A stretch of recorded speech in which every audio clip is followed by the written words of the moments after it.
Live now. Okay, thank you. Good evening to everyone at home who's watching tonight and tuned in to join us for our webinar at Weight Loss Solutions Australia.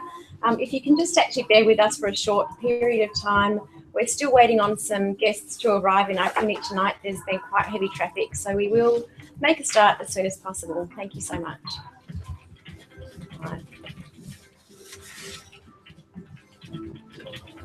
Is that all running and ready to go? Yeah, we're all good to go. Oh, actually, yeah, let's just check we've got sound. That's always a useful thing. Yeti.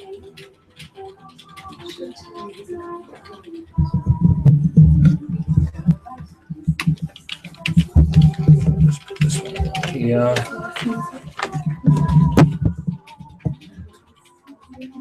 No, that's it. That's my drink.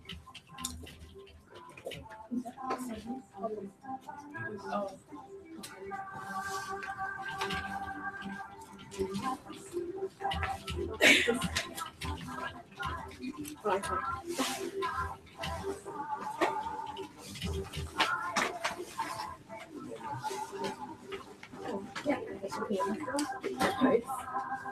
Especially in slow motion.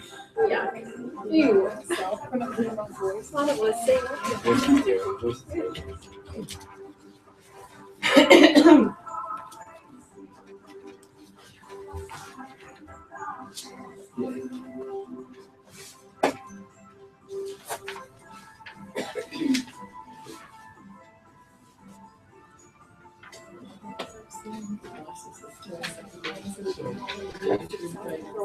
I'm like that one. I have a fabulous voice on the microphones. Really? I think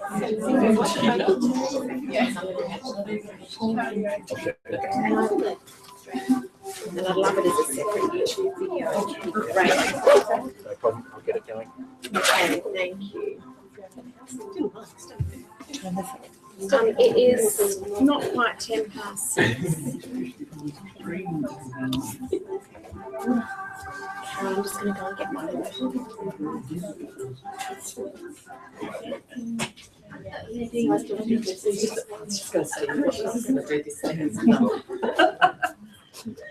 Part of me would very much like to. I don't think you'd like to see that.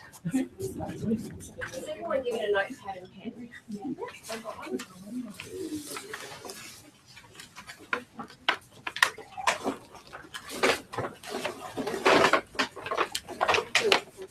I'm just going to give it just a few more minutes before we get started. Thanks so much for your patience.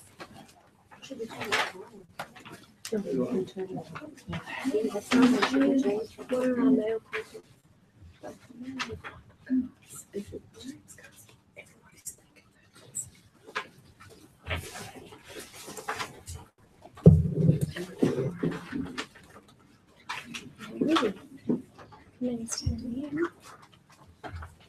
Hi, how are you? Good, yeah.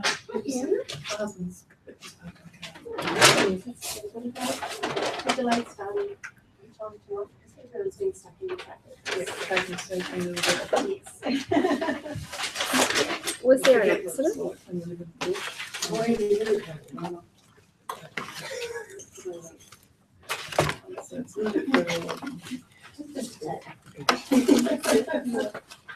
Carol, I don't have any entertain to that.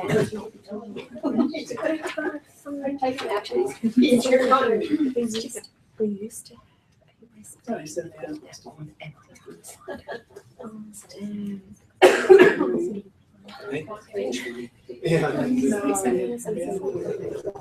to change the sticker.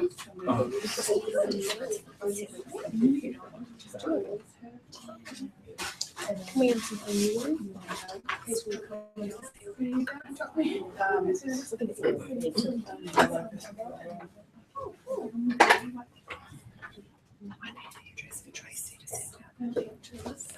Yeah, unfortunately. I was just about to say.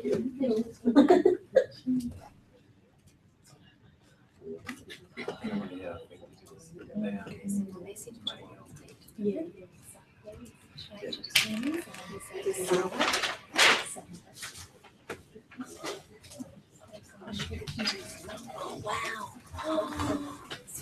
bleeding. Oh my gosh.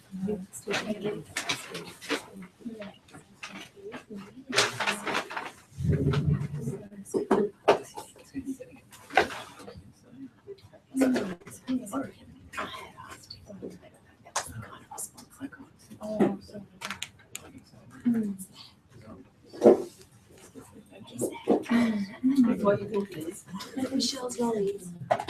Should be living on those. Or is it hands? Oh, it's like hands mixed with tea. No. No way. Oh, I forgot what I'm trying to be good.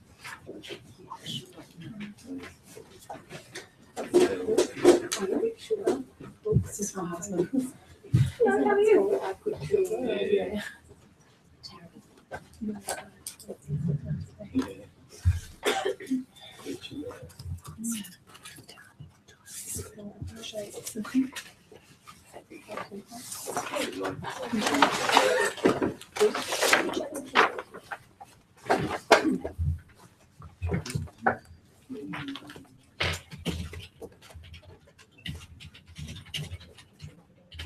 Oh, I'll be good. I'll come and grab something now. Happening. I'm sure. I think you should kick it off. Okay, all right. I think we may as well. Yeah, I think we might make a start and let latecomers join us as they get here. So thank you so much to all of you who are here tonight, and thank you for those who are here on time. And I'm so sorry to keep you waiting. Thank you for your patience. All right. First of all, my name is Felicity. I'm the CEO here at Weight Loss Solutions Australia, and I'm going to give you a bit of a rundown about how tonight's going to work and what you should expect from tonight's information evening. I'd actually like to welcome also to all of the people who are watching us online tonight. You might hear me tonight, for all of those of you who are here, refer to the camera a couple of times, which is just down the back there. I'm just filming the presenters because there are people who are quite a distance from us. They might be in Lismore Casino. I think there's a couple of people watching tonight who couldn't drive here to come to a seminar here. And others who are in Toowoomba and Rockhampton who've tuned in to watch the seminar tonight. So I'd just like to welcome you all. We do have a chat feature as well. So if you're at home watching the seminar tonight and you'd like to ask questions, Melanie is actually here and she will actually be tapping away answering your questions as we go. And for all of you here, this is an opportunity for you to actually ask whatever you like. We hope that when you leave tonight that you'll leave absolutely as well informed as you possibly can be about all of the procedures and your particular questions that we can answer for you as we go. All right, Weight Loss Solutions Australia has been around for a bit over 14 years, and we're really fortunate to work in this field of bariatric surgery. The changes over those 14 years have been fairly dramatic. When we first started working in this field, it was a one-size-fits-all opportunity. We were only able to offer the gastric band to patients who needed to address their morbid obesity. And the band obviously still has a really significant place in the world of what we offer to patients looking for a bariatric surgical solution for sustainable weight loss. But the progression's been fairly dramatic, and that's just the change in medical technology and device technology. And now where we're at today is so vastly different, but I think we're in a really fortunate space to be able to identify for each individual patient the best possible procedure to give you the best sustainable long-term outcome.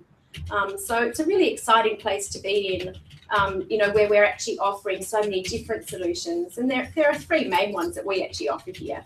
The Orbira intragastric balloon, which is fabulous, mostly for patients who need to lose starting 10 to 15 kilos of weight loss and sometimes beyond that. The gastric band still has a very significant role to play within the whole scheme of things.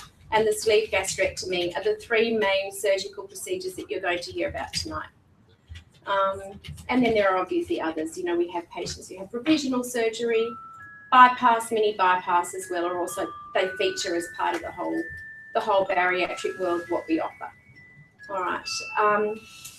Why do we offer bariatric surgery? So many different reasons. And I guess the first thing to think about and to address is that there are so many medical complications that go hand in hand with bariatric surgery. And what we see is the significant rise in, number one, type 2 diabetes, and how we've watched that rise over so many different, over all of the years. I think it's probably the top comorbid condition that we would see patients present with issues in relation to being excessively overweight and morbidly obese. Sleep apnea, type 2, type 1 sometimes, joint-related problems, cardiovascular risk, all of those things are what we see every day. And for you tonight, for many people, there's one light bulb moment that brings you to actually attend a seminar like this, whether it's, just a physical capacity situation, something that makes you uncomfortable about where you're at now, or a medical comorbid condition that you've just had enough with. And it's something that we can actually look at, well, how do we resolve that for you? So our primary concern is also, looking at managing, treating, resolving all of the medical issues that go hand in hand with being overweight. And we want to see you come out, at the other end, 12 months down the track as a much healthier person, that we assist in helping you to resolve all of your medical concerns and hopefully prevent you from ever having any others down the track. So our goals are to hopefully keep you out of ever having to visit the cardiologist, the orthopaedic surgeon, or any other specialist who might come into the whole scheme of things when you're suffering from being overweight. So that's one of our significant goals. And what we see every day is how we transform people's lives, especially when they've tried for years and years with so many different diets. And at 6 weeks post-surgery, we see such positive outcomes already. So it's a very rewarding industry for us to work in, and we absolutely love what we do. We focus a lot on having a multidisciplinary team to support each and every patient who goes through our system. And that is one of the key messages that you're going to hear about tonight. I'm going to introduce you to the team in just a moment and give you a little bit of a rundown on who's going to speak and what they're going to talk about. But before I do that, I'd like you actually just to pick up your papers and pens and just think for you individually. This is just for you. It's not a test, and I don't want to get you handed out at the end. It's for your own personal self-evaluation. It's really just to think about, the top 3 things. Can we have another notepad and pen for just down the end, please? Just think about the top 3 things that you'd like to see change for you.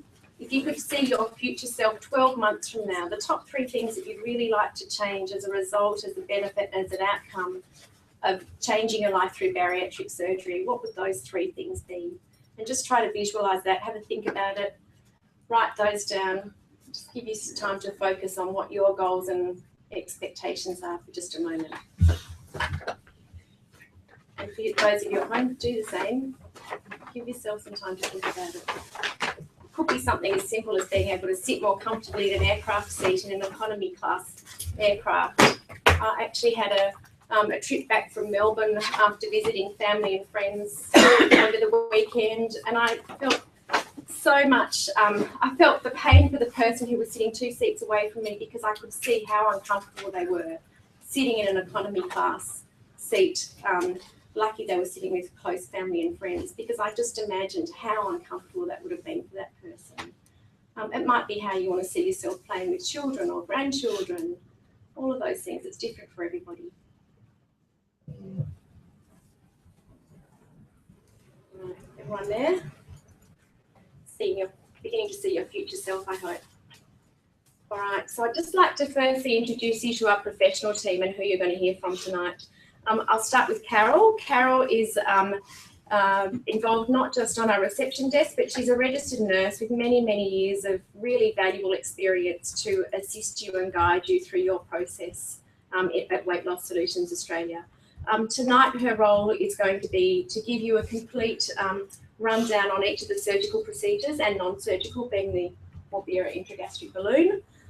So she'll give you a bit of an insight into each of the procedures, how they function, how they work, and please feel free to ask your questions at any time.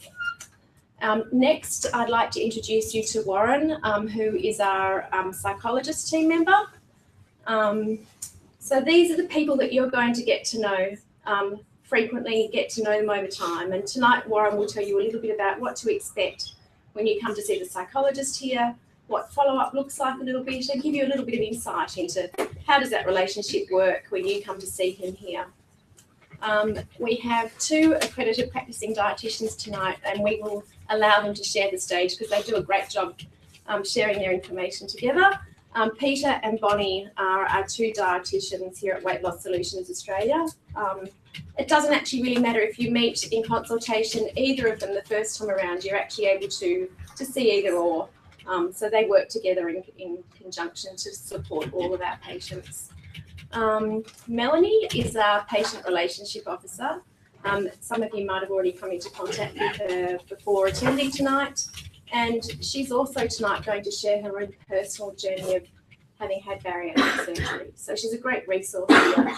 Not only is she here as a staff member, but she's also able to guide you through some of the patient concerns and things that she might have experienced herself. So she can relate to your experience firsthand also.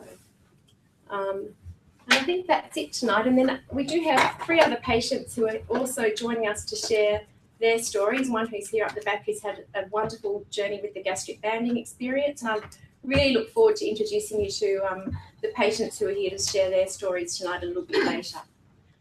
Any questions for me right now before we get started on the important stuff? No? Okay, all right. So let's get started with Carol to talk to you about the procedures. Thank you. Thanks, Tim. Thank you. Thanks.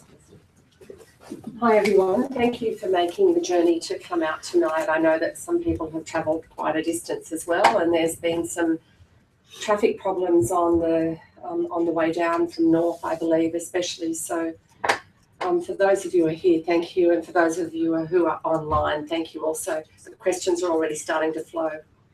What I'd like to do to try and explain as much as I can is just go through each of the procedures. As Felicity's already explained, we've got 3 procedures mainly that we offer here. The Orbira intragastric balloon, the gastric band and the gastric sleeve. And the gastric band has certainly been the longest procedure around that we've had. I'd like to start tonight though with the gastric sleeve. The gastric sleeve is an operation where about 2/3 of your stomach is removed. It's done by keyhole surgery, and it wasn't always a standalone procedure. In fact, years ago, it was done as a secondary procedure or a primary procedure before a gastric bypass, so that people could lose a bit of weight first and then find that they could go on and have a safer operation for the gastric bypass, a much bigger operation. However, when they found that the patients came back to have their surgery, they'd lost such a great amount of weight that it could be used as a standalone procedure. And that's a very brief and basic description of how the sleeve came to be. So the sleeve now is actually something that is quite common. We have great results. It's 2 nights stay in hospital. It's usually about a week or 2 that people can go back to work, depending on the type of work they do. So if you're doing something quite heavy, lifting a lot or anything like that, it would probably be recommended that you stay off work for a couple of weeks rather than just the one. With all of our procedures, I must just reiterate what Felicity has said previously about the benefit to the health problems.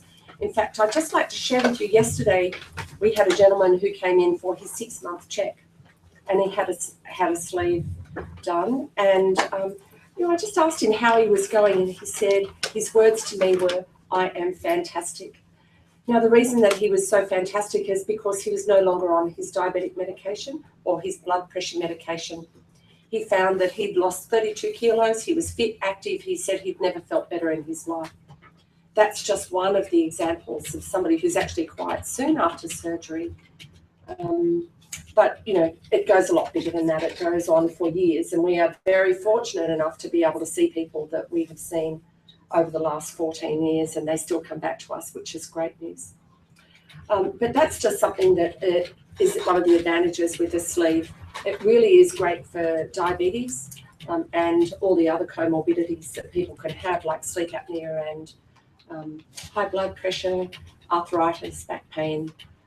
It's even great for ladies who are finding it difficult to become pregnant, and they actually lose weight, and their chances of becoming pregnant are actually higher.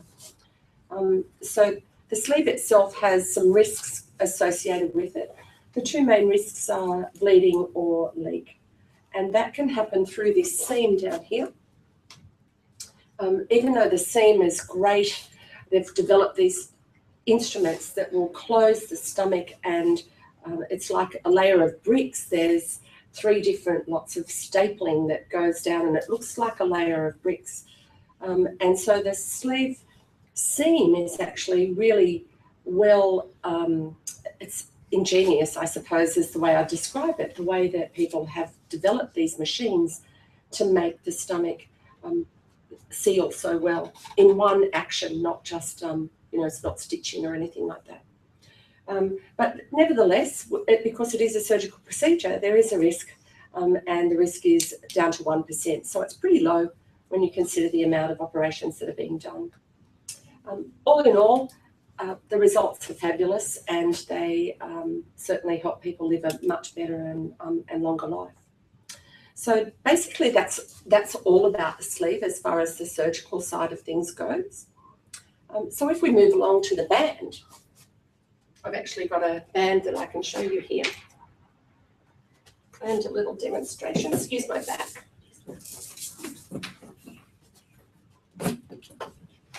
So the band, as you can see here, is placed around the top part of the stomach.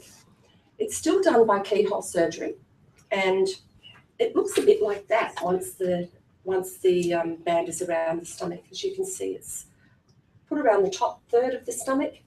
It's quite high up, but what happens is that it allows the food to come down and sit into this top pouch and then slowly digest into the bottom part of the pouch. The band has been around for a long time, and I mean probably about 20, 25 years perhaps. It's been developed though over the years to become better and better, and that's the good part about the band. You still need a hospital stay, although it's only one night in hospital. Recovery is pretty similar to the sleeve. It's usually a week to 2 weeks off work, and the band itself is a totally reversible procedure. It's not put in with the intention of removing it, however. It is only put in to make sure that your weight comes off. The good part about it is that it's actually adjustable. So this little part here, the port, which is what you see here, the access port, on the inside of this balloon, of the band here, is a balloon. So when a needle is put into the access port and injected with some saline, it tightens the balloon and therefore reduces the aperture inside of the stomach. So I'll pass it around so you can have a little look at it and a feel of it. So as much as it can be tightened, it can also be loosened. That's one of the advantages of having a gastric band. It makes you a little bit more in control, and it helps you lose the weight.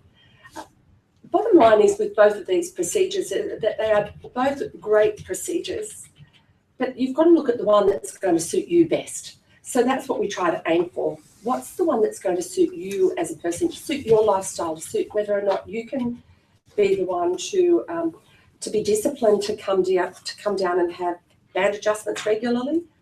Our band adjustments are done by our registered nurse, not myself, but our other registered nurse who's here 3 days a week, or by the doctor himself. So we give you a fair bit of opportunity to be able to have the band adjustments. With all of the procedures, you do need to be on a certain diet before and after surgery, and the dietitians will talk to you about that as well. But basically, they're both really good procedures for sustainable weight loss. I think just about everybody's been on diets for, you wouldn't be here, and we all know what it's like to be on a diet and then to be successful and then to put it on again and then to go off and then to put it on again. So it can be a very frustrating thing. But the research has shown that bariatric surgery is the only sustainable way of keeping that weight off. And just at this point in time, I'd like to mention something that I was involved in probably about 10 years ago now. I had the opportunity to be able to present a paper of research that was done here in our practice from our patients. And the research was with one of the dietitians that worked with us at the time, and it was about how patients achieve after weight loss surgery with their follow-up. Does it make a difference? And what we found out was that yes, it does. But the privilege for me was being able to present that paper at one of the largest bariatric conferences in the world in America. Not so much that, but what we found by doing that was that everybody agreed. Every country in the world agreed with us that if you keep up with your post-surgical procedure appointments with the dietitian, with the psychologist, with the nurse, that your results overall are better. So I want to encourage you, anybody who's thinking about having the surgery, that don't take those lightly. That makes our practice here unique because we are one of the only practices that have everybody here in the one centre. And it's something that we know works. So we would encourage you to do that. So now I'll just move on to the balloon. Is anybody interested in the balloon at all? Yeah. Okay. So the balloon is a great procedure also. It's more for those who need to lose about 10 to 15 kilos.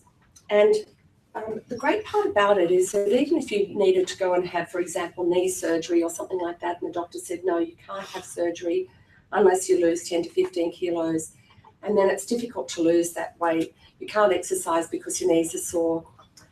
The balloon goes down inside your stomach, so there's no surgery. It's a day procedure, and that's what happened. That's what it looks like before it's inflated. It's put down by gastroscopy, so one of those scopes that go down into your stomach to have a little look to see what it's like.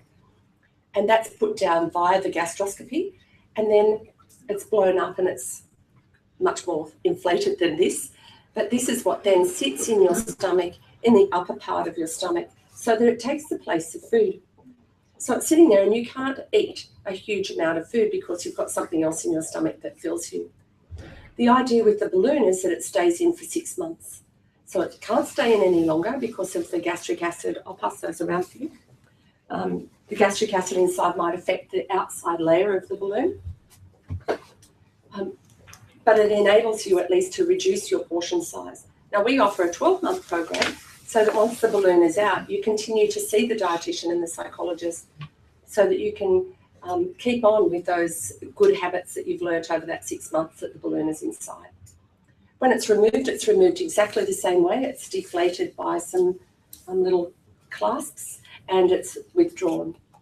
So the downtime is very, very small, probably off work for about 3 to 5 days. And the main thing that happens with the balloon is that the first couple of days you're quite sick. I'm just feeling quite nauseated and vomiting because your stomach is wanting to know what's going on, what have you put in here, and I can't digest it. So that's the main thing. Sorry, excuse me. That's the main thing with the balloon. After the 6 months when it's removed, you don't feel any different. It's quite easy to go back to work. You go back to work the next day. It's just when you've got the balloon in that is, when you first have it put in, that you feel quite nauseated. So really they're the procedures that we offer. Does anybody have any questions about the actual procedures themselves? No? Good. Well, we'll be here for the rest of the night in any case. So as the night goes on, if you've got any questions, just please feel free to ask us. That's what we're here for. And you might have more questions for the patients when they come and have a little chat. But just, don't forget that that's what we're here for, to answer some questions. So thank you for your time. Thank you, Carol. Thank you so much. Done so well to get through that without coughing. She hasn't been well, so that was absolutely awesome. Thank you very much. And a great explanation to give you a bit of an insight into all of the procedures. I might just actually tell you a little bit more about the research that Carol did that was presented in 2001. It actually goes a little bit beyond just the fact that we know that patient outcomes and results and does the follow-up equate to a better weight loss result, but it does also have a lot more significance. And what the most recent research tells us is that, and this is important for us, and it's part of the philosophy at this centre, is that when you come here and you have a bariatric surgical procedure, then what we want to see is what is that going to give you at 2 years, at 5 years, and at 10 years post-surgery. And it's all about making sure that you're going to live a much healthier, happier life, and that you're going to be hopefully free of any comorbidities, and that you will maintain and sustain your weight loss. And without the follow-up attendance, we know that there is a risk of not just weight regain, but potential complications. So we want to eradicate that potential risk for you as much as we possibly can. And that is why it is so important for us to offer you, a highly skilled passionate and dedicated team of allied health professionals to support you right throughout your journey. So if you can just think about what that means, and the support that we offer doesn't always have to be just in-house either. It doesn't mean that if you've travelled a long way, and I might just acknowledge, I believe you've travelled from Roma tonight. Awesome effort, congratulations, and thank you so much for travelling. I think you'll have a far more valuable experience from being able to meet the team and know where you're coming to, which is awesome. And for some people that's very difficult, but congratulations for coming down tonight. It doesn't always have to be on site. You can actually, there's phone calls, there's Skype, there's email, there's other, ways that we can keep in contact with you on a regular basis. We do book in a phone consultation in the same way as we would a face-to-face visit.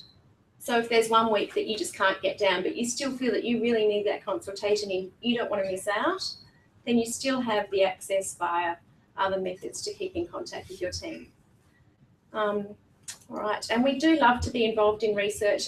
The other team members who are not here tonight, Carol mentioned to you, Michelle, Scott, who is our very highly skilled band adjuster as one of her main roles, but she's also been a clinical nurse coordinator and manages clinical trials here, and we hope that that's something that we'll be again offering in the future, which is leading us to be in a position where we always like to be, I guess, at the cutting edge of what's new and best technology to offer to patients coming through our system. All right, I'd like to introduce to you now Warren, who's going to give you a little bit of insight into what to expect when you have the opportunity of coming to consult with him. Please make him welcome. Thanks, Susie. Good evening, everybody. Thanks for coming down. I'll tell you a little bit about my role as a psychologist in a second, but one of the things I do want to talk about, generally speaking, with psychologists, there tends to be almost an opinion about the role of a psychologist in any sort of format, in any sort of role, which generally comes down to people having problems and having to deal with those problems. So they're usually more pervasive issues that psychologists have to deal with, mental health, etc. And one thing that's often overlooked is the positive side of psychology. So having psychologists, probably the best parallel I can make in this particular field is having a psychologist involved in sports-related endeavors. So like a sports psychologist, it's a very, very similar type of environment that we're trying to create here for patients. It's along the lines of a sports psychology dynamic more than anything else, rather than a mental health dynamic. And the reason for that is what we're trying to do is get the best out of patients, trying to get the best out of sports people by having them have a range of people involved in their team. So if you were to look at a professional tennis player, well, they would have a fitness coach, a dietitian or a nutritionist, they'd have a physiotherapist involved, they'd have a technical coach, they'd have a fitness coach. So they'd have a whole range of people, and in most cases, they'd have sports psychologists as well. So the way to look at me is I'm actually an extra member of the team that adds and provides support to you at times of need, and also guidance and structure with regard to your journey. So the support programs that we have in place are really generally start off quite generic. So we have visits with psychologists and dietitians before you have surgery. And then we have some scheduled visits for you, which are generic after surgery. So those typically run at 6 weeks after surgery, 3 months, 6 months, 9 months, and 12 months. That gives you an opportunity to come back in and reconnect with some of the team members at various stages of the journey. And I'll talk a little bit about what happens, for example, at the 6-week journey, which is your first visit. It generally coincides with you going through probably the most difficult stage of your journey. So we kind of get you in really early, straight after that early stage, because you've gone through a very strict dietary stage. You've also gone through the tolerance and intolerance phase with regard to your solid foods. So you're making a transition to your solid foods again. And your energy levels are quite low, so you're feeling probably a bit flat. You're back at work by then. So you've got a whole range of things. And what we're trying to do is bring you in really, really early, just to remind you of what you've got here, first of all. Talk a little bit about strategies to move forward, both dietary and psychological, so behavioral rather, and we give you a chance to meet up with patients who are going through a very similar, if not the same journey as you, roughly around the same time as you. So the 6-week session is the group session, which will involve 3, 4, maybe 5 patients who all had a gastric sleeve or a gastric band, or all around that 6-week, 7-week mark. And it gives us a really good chance to share your journey and to share your challenges with some like-minded people. So one thing that we do find with people who struggle with their weight is they often feel like they're in an isolated environment. So in many cases, they find that, for example, at the home or in the home, that they're eating foods that are specifically designed for them and not for anybody else, because they're on this soul journey to try and lose weight. And often that kind of makes them feel a little bit isolated. So it's really important to have you come in and have access to the likes of clinical support in the team that we have here in the clinic, but also some patients who are probably facing similar struggles as you. Okay. So some of the things that I generally talk about are challenges that you've had with your weight loss in the past, potential barriers to your long-term success. Because one thing that I've realized in working with all the patients that I've had over the years is that we often become very, very good at dieting. Okay, and even though it doesn't yield the results we're looking for, it's a bit like anything. If you have a job and you're going to a new job and you have a manager who says this is going to be your new role, for example, you're going to be sitting up front doing customer service, and it's something you've never done before. What are you going to feel like in those first couple of weeks? You're going to feel a little bit uncomfortable, and you're not going to feel this is really not your place. But what happens after about 8 or 9 months of being in that job? You become really comfortable at it, don't you? So you become really good at it. And then what happens when he says to you, okay, I'm going to take you somewhere else and we'll give you another job, which is completely you're out of that, then you feel uncomfortable again. So part of that process is what I try and move you guys away from. Is I try and get you away from being very good dieters and really good at losing weight through sustainability and sustainable measures like surgery. And sometimes that's a bit of a challenge, believe it or not, because you often, even though you're having surgery, the sort of compounding or overriding umbrella that overlooks all of that is weight loss. So in your mind, you're still following a weight loss journey. So there's still this really strong belief system in, I've got to cut this out and I've got to not have this and I've got to be really careful about this. So as you know, when you diet, it's all or nothing. Right? So we have to try and find ways to evolve and move away from that and get you away from that comfort of what you feel you know best, and that's dieting. Okay. So those are some of the things. That's just an example of something that we sort of work on. So your session with me before surgery lasts about an hour, 45 minutes to an hour, and we talk about family, relationships. I want to know your children. I want to know what their names are. I want to know who's involved, who lives in the house, what's the family attitude towards eating habits, what are your attitude towards healthy foods, exercise, all of those things, so that I can make my own assessment as to what's going to be a good strategy for you over and above what is generically provided for you. Okay. So if that means that you may be one of those people who needs or requires extra support, so perhaps you've got an environment that has a poor work-life balance, you're in a rather stressful relationship, you're very time poor, for example, then perhaps you're somebody who needs extra support, and that's available to you. So you can come in every month if you like, even though over and above your generic visit. So you can come in every month and come in and chat to us, and let's help you get through that particular challenge that you're faced with, so that we can keep you on track. Okay. Your goal to lose weight is no different to somebody's goal to win the next tennis tournament. Okay.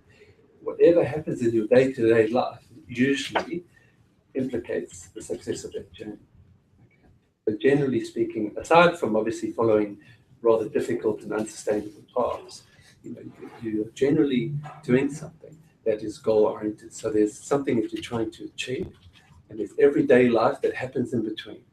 Okay. And that everyday life that happens in between goes for 12 months, 24 months, and in some cases 36 months before people actually achieve their goals.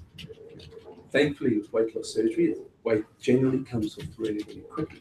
So my job is to try and take advantage of that motivation that you have in those first 12 months to really make the changes that are essential to long-term good outcomes. So when you come in, we'll talk about all of those things, and I basically draft up a report for the surgeon. It's really important from my perspective that you've got the capability, or at least the intellectual capacity to take on dietary, medical, and behavioral advice. That's all I'm concerned about.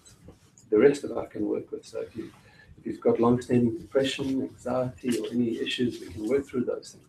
The most important thing is to come in with the capability and to come in with the drive and the motivation to change. You've got, generally speaking, 12 to 24 months, and I like to get it all done in 12 months. Okay, I'm sure you would too. Okay. Any questions for me? Yes. You mentioned depression and anxiety. You have emotional eater who never been to psychologist and not accepting that he's depressed very much. Are you working with him, or you are sending him a recommend to someone else? You will be working with him all the time. That's what I think. That's okay. It's pretty common, emotional eating. Emotional eating, boredom eating, comfort eating. It's a very, very common behavior. If for some reason it's that type of eating, everything in the refrigerator should be empty. As much as he looks like he's scared that food will be wasted, and to not be wasted, it's eating until refrigerator is You know, you should buy a really small fridge. it doesn't matter. I try not to cook. I try to keep empty fridge completely. You know, he's Italian. He's cooking and. There's probably some underlying reason for that. You know? So those are all the things you have to get. There's an underlying reason, and there's an attitude towards it, and there's a belief system in there, and in most cases, it's an irrational belief system. And we just have to change it to a more rational belief system, but we have to investigate where it all stops. You will be working not to send him to some other absolutely not. psychologist. Everything gets done in here. That's why we have psychologists, dietitians.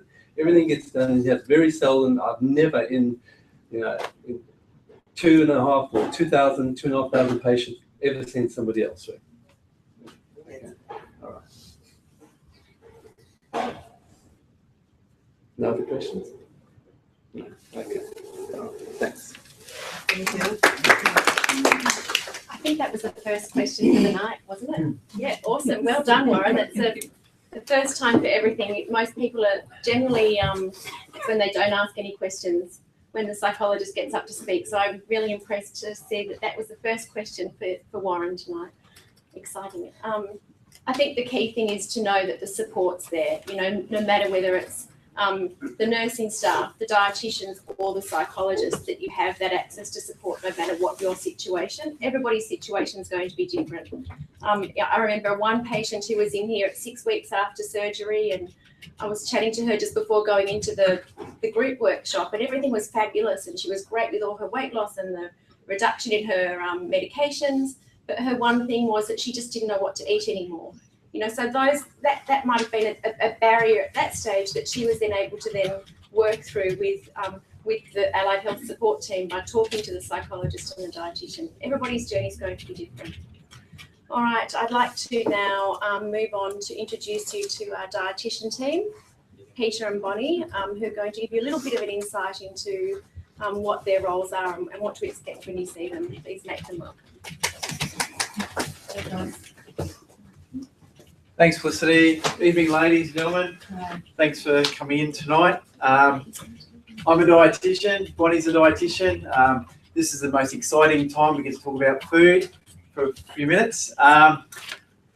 With all these procedures, I guess there is one food that, there's one thing that we can't really encourage you to eat, and that would be fruitcake. Okay, because we are what we eat. And I don't want a room full of fruitcakes, okay? So that's my joke for the night. Actually, I can give you another one. Bacon and eggs is a day's work for a chicken, lifetime commitment for a pig. So that's my other joke for the evening. So I guess we need to talk about food, hey? if I was to get weight loss surgery, this would be a place I would certainly consider. Just the reinforcement of the team support, and the surgery does a wonderful job, but there's also the long-term approach, of getting the support to get a good mindset on your relationship with food, and certain behaviours as well. So this is a great place to consider, or go down this adventure of looking at getting some great results. We are dietitians, and I'm assuming we may have seen dietitians in the past. Anyone seen dietitians? Yep. Unfortunately, we don't necessarily have the most positive light. A lot of us have maybe poor perceptions of a dietitian, because we maybe have like a big sign saying food police and things like that. So please don't come into here with that perception.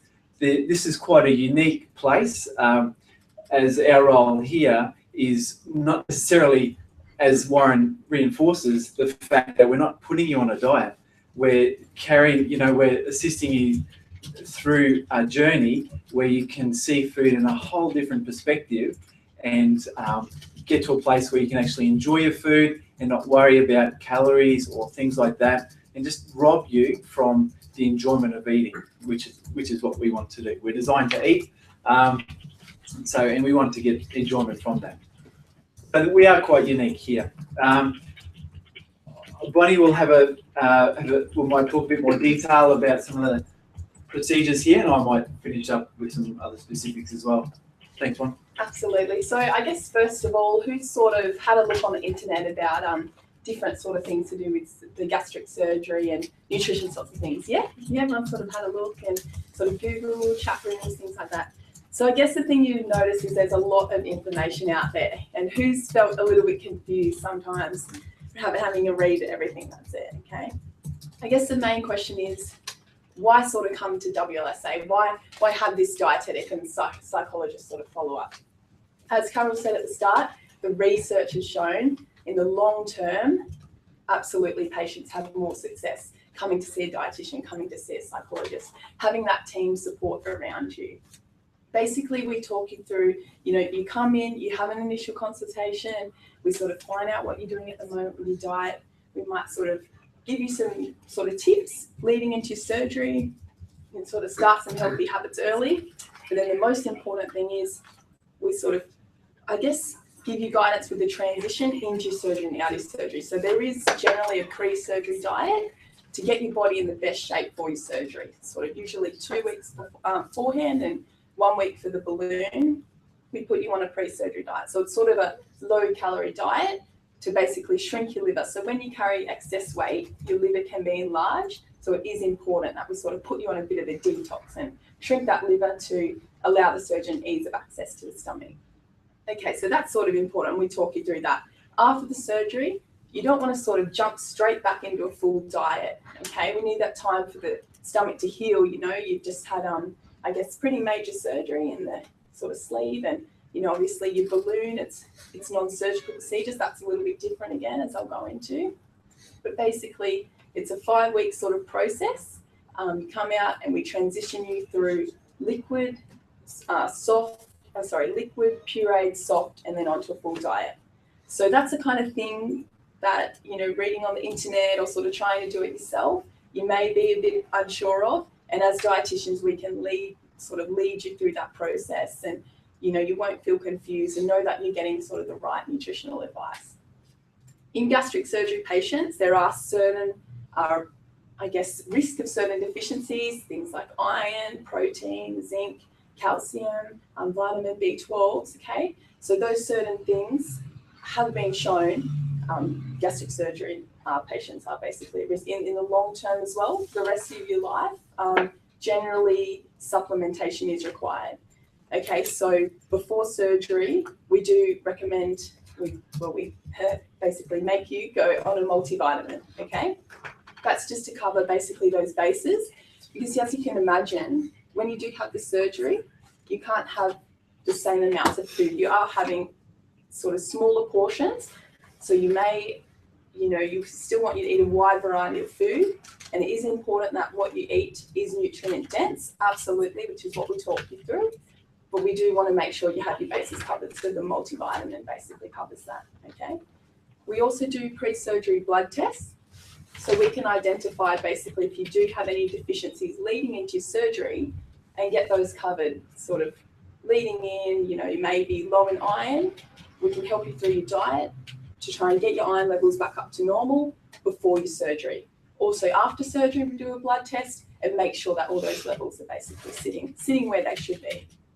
So I guess that's sort of why, you know, the dietetic follow-up coming here to WLSA is so important, so that you basically have a smooth sort of transition into surgery and out of surgery. We're here, we're easily available via phone. You know, you can, in the package, have as many consultations as you like. So some people like to have, you know, a couple, sort of, we do standard 10 days after surgery, sort of 6-week post-workshop, and then 6 months and 12 months. But you can come in, you know, once a month if you like, just depending, okay? Just depending on the individual. So prior to surgery as well, you know, any weight loss that we see prior to surgery is less that we have to lose after to reach the target weight. Okay, so we can also talk you through dietary sort of advice that can get you, as I said, into those healthy behaviours and possibly some weight loss beforehand. We also give you advice on things like exercise. So that's really important as well after surgery, sort of exercise combined with the diet, and that will help to see not only that weight loss, but basically weight maintenance in the long term. Okay, so as you all know, I guess sort of on diets and everything, it's often, you know, not a problem sort of losing the weight, but it's keeping it off in the long term. That's usually a challenge. So that's the difference in the gastric surgery, is basically many studies have shown that it is far more successful in keeping that weight loss off in the long term. Okay, so with that, we don't want to basically lose too much muscle mass either. We want to make sure that weight loss is fat. So that's where dietitians can come in as well, you know, things like making sure you're eating enough protein. So we basically just want to make sure we see that gradual, steady weight loss, basically keeping all of your nutrients where they should be, and making sure that you're not losing too much muscle. Okay, so it's basically a healthy weight loss. So that's sort of the role of the dietitian in the process, I guess. Anything else that's going to cover? Yeah, basically, you know, we are here to support you. That's why we're available on Monday, then Wednesday through to Friday. Both Peter and I, you know, you can see either one of us, and even if you see one of us one time, you can see one of us the other time, and we're, you know, absolutely here for you guys. We're really passionate about what we do, and we love seeing patients come in, and we see all the time, you know, amazing things achieved through surgery.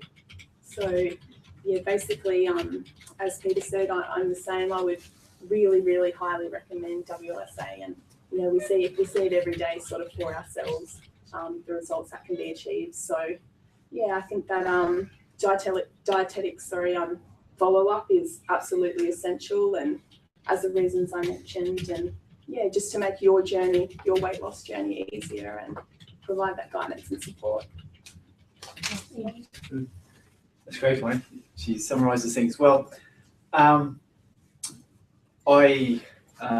probably would just like to add that with the reviews that we do, there's quite some novel things that we're doing. So there's been cooking demonstrations. We'll be doing some shopping tours. Felicity will probably share a bit more about the meals that we'll be doing. Maybe. Yep. Yeah. So I'll let Felicity talk about that. But there's some novel ideas as well. Great. We might just ask any questions. What's the long-term nutritional status of sleeving, like in 20 years' time? So, like, I know people have hair loss, dental issues, muscle mass loss, and they're all after this surgery. Yes.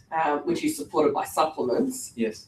What happens in the real long term, not just in the short term you're talking about, about your long-term nutrition like, when I'm 80. That's right. How am I going to make sure I'm not those vulnerable, little tiny skinny ladies? That's right. Because I'm going to go from one extreme to the other. Yeah. Because how am I going to maintain my weight once I've had this surgery? That's right. And you can see with the options that we're doing here, we haven't really included a bypass. A bypass is definitely one of the more severe procedures that will end up with osteoporosis if not managed well and some other serious conditions. So the sleeve is a fairly recent procedure as well, maybe a few years. So I can't tell you exactly what 50 years is going to be like with the sleeve. But from a nutritional point of view, as long as you're providing those nutrients, particularly B12, particularly iron, your body will, in theory, should be fine.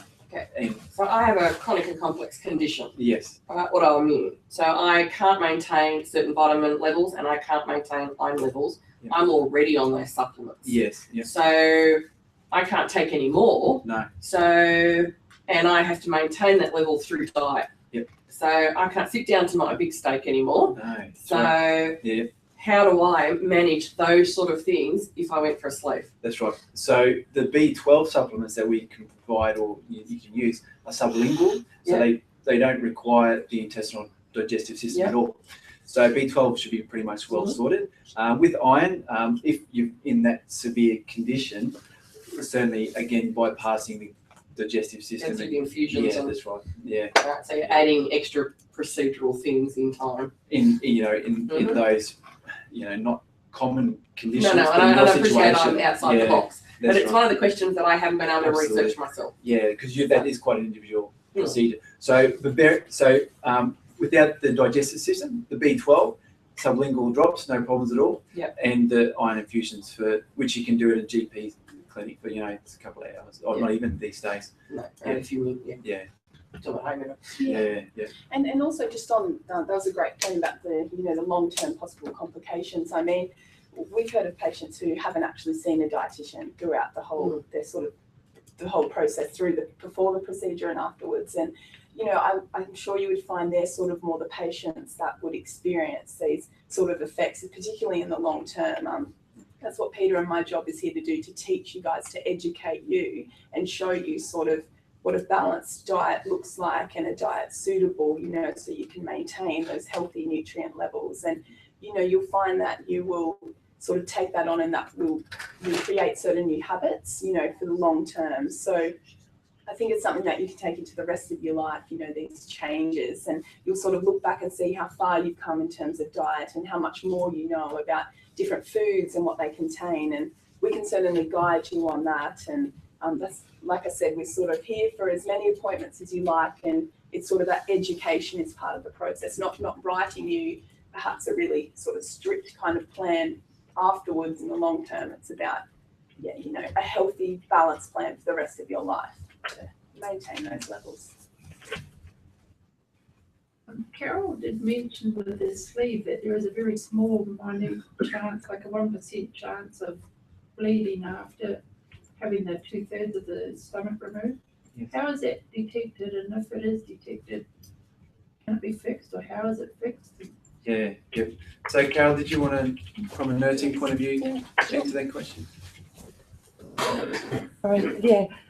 It's usually an acute complication, meaning that it would happen within usually the first 1 to 2 weeks after surgery. People would often find that they've got a different type of pain and they just don't feel well. So it's if you're coming from a distance, for instance, we would ask you to stay around close by us for about a week after surgery before you went home, so we could keep an eye on you.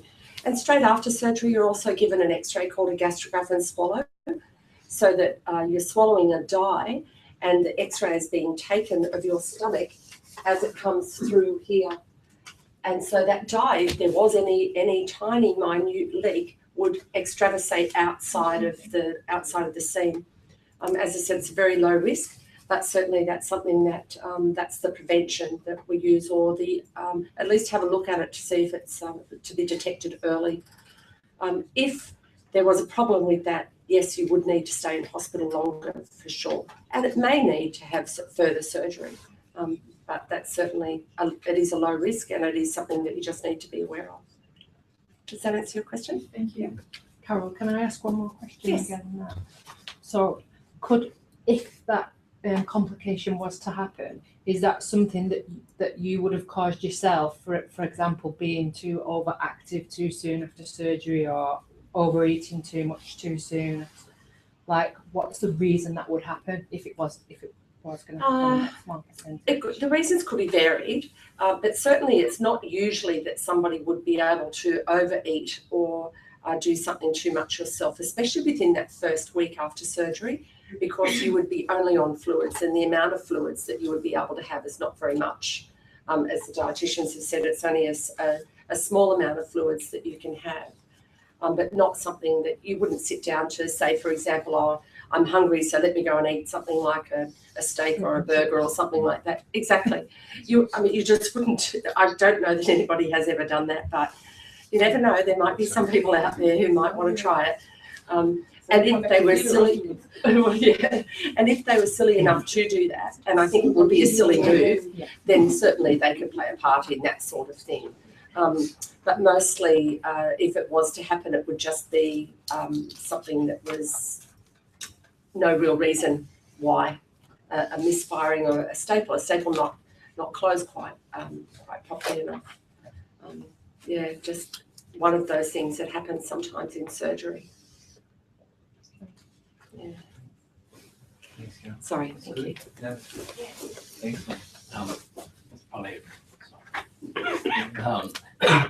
That hormone that's taken out on that gastric sleeve, I find this hard to believe. But would there be people that would really struggle to eat or want to eat and then have those sort of fairly extreme responses to that process? Yeah.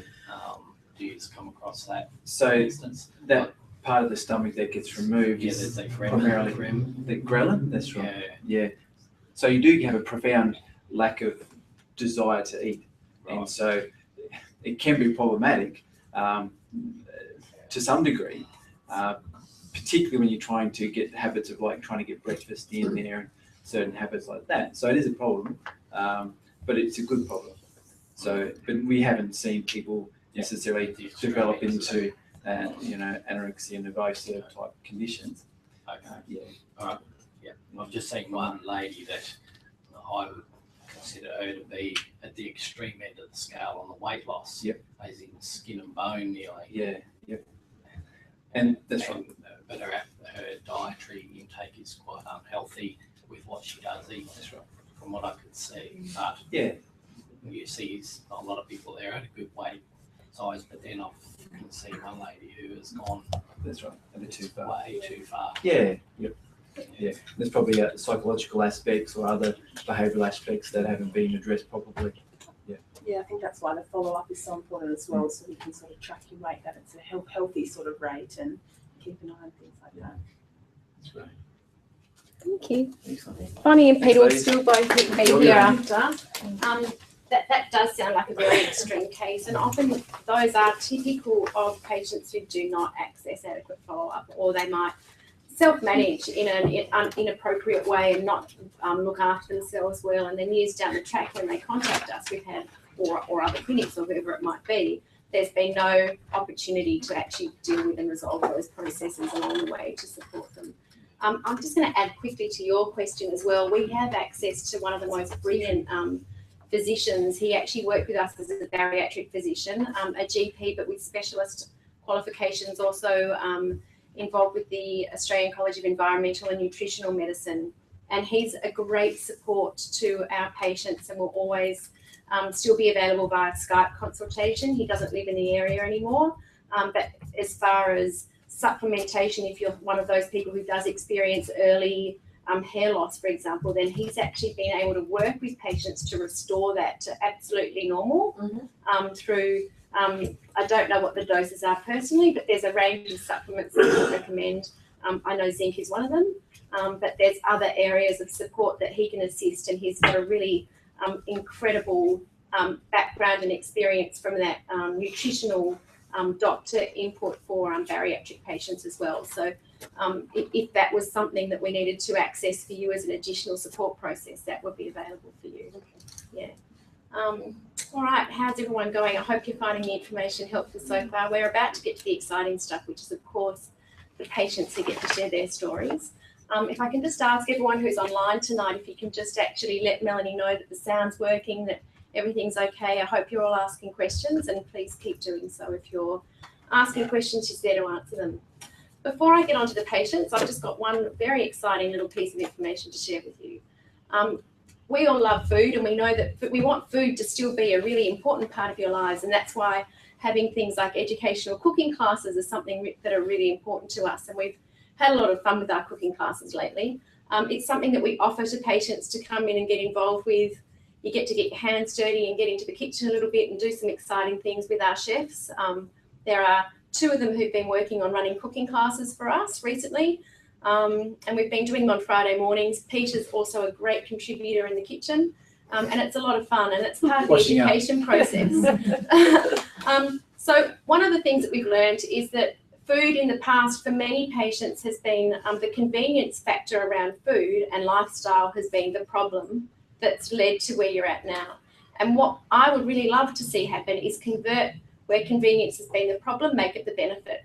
So we've decided to come up with a food plan for patients where we've got chefs who are actually preparing food for our patients for the first 3 months of their journey post-surgery. So that would include their puree phase diet and then 10 weeks of food. And it's portion packaged, freshly cooked, gourmet. This is really delicious food, you know, as far as prepared food for you to have after surgery, but designed to give you your 3 meals, your snacks, and all been supported by the dietitians working with chefs to put together a program, but just for bariatric patients. And I think if you do it for 3 months, it's something that will teach you about portion size, different textures, flavors, and also help you move on in the future in terms of how you cook and prepare for yourself. So from all of the people that we've spoken to so far, they absolutely love the idea.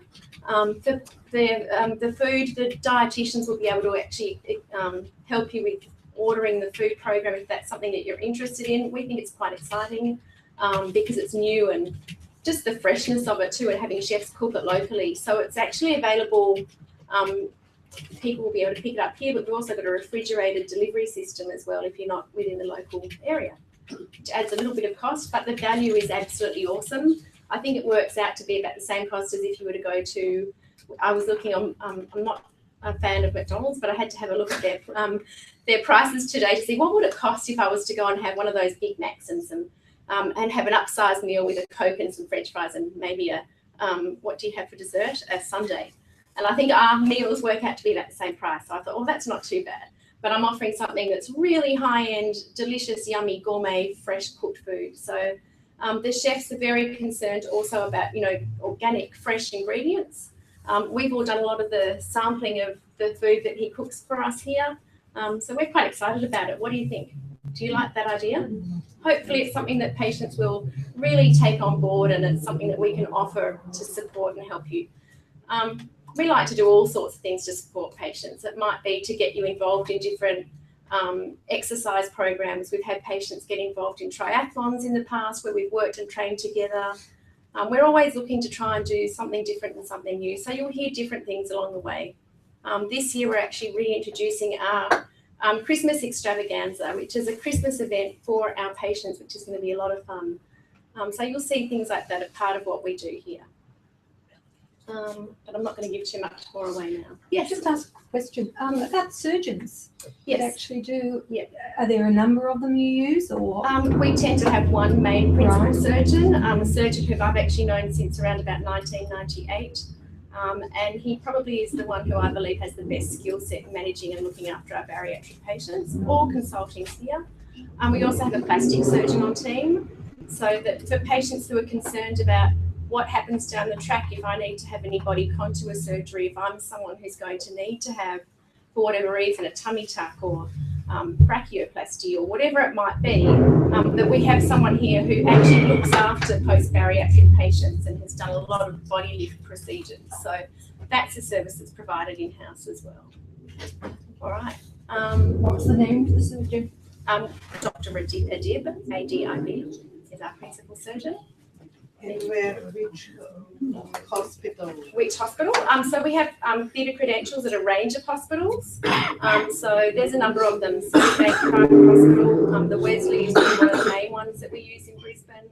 Holy Spirit Northside, Green Slopes Hospital. So there's a range of hospital facilities, but generally the best hospital facilities that we believe are best to accommodate bariatric patients, and often it's selective in terms of depending on your health status, your comorbidities, all sorts of things. What your needs might be post-operatively will be part of the decision-making process around which hospital is going to be right for each patient as well. So we're very fortunate. Sorry? So none of the coast hospitals? No, we tend to use all of the Brisbane hospitals, and that's for a very good range of reasons. Mostly we find that the ICU departments and the support infrastructure for our surgeon is probably world class in the hospitals that he's offering to provide a surgical service. And the needs of bariatric patients are, they can be fairly extreme. And, it's very important if you're a patient who's got sleep apnea, for example, if you need observation for a few hours after surgery, no matter what your risk profile is, it's really important that that hospital infrastructure has the best services to provide for each patient, but also a team around the surgeon who he works closely with.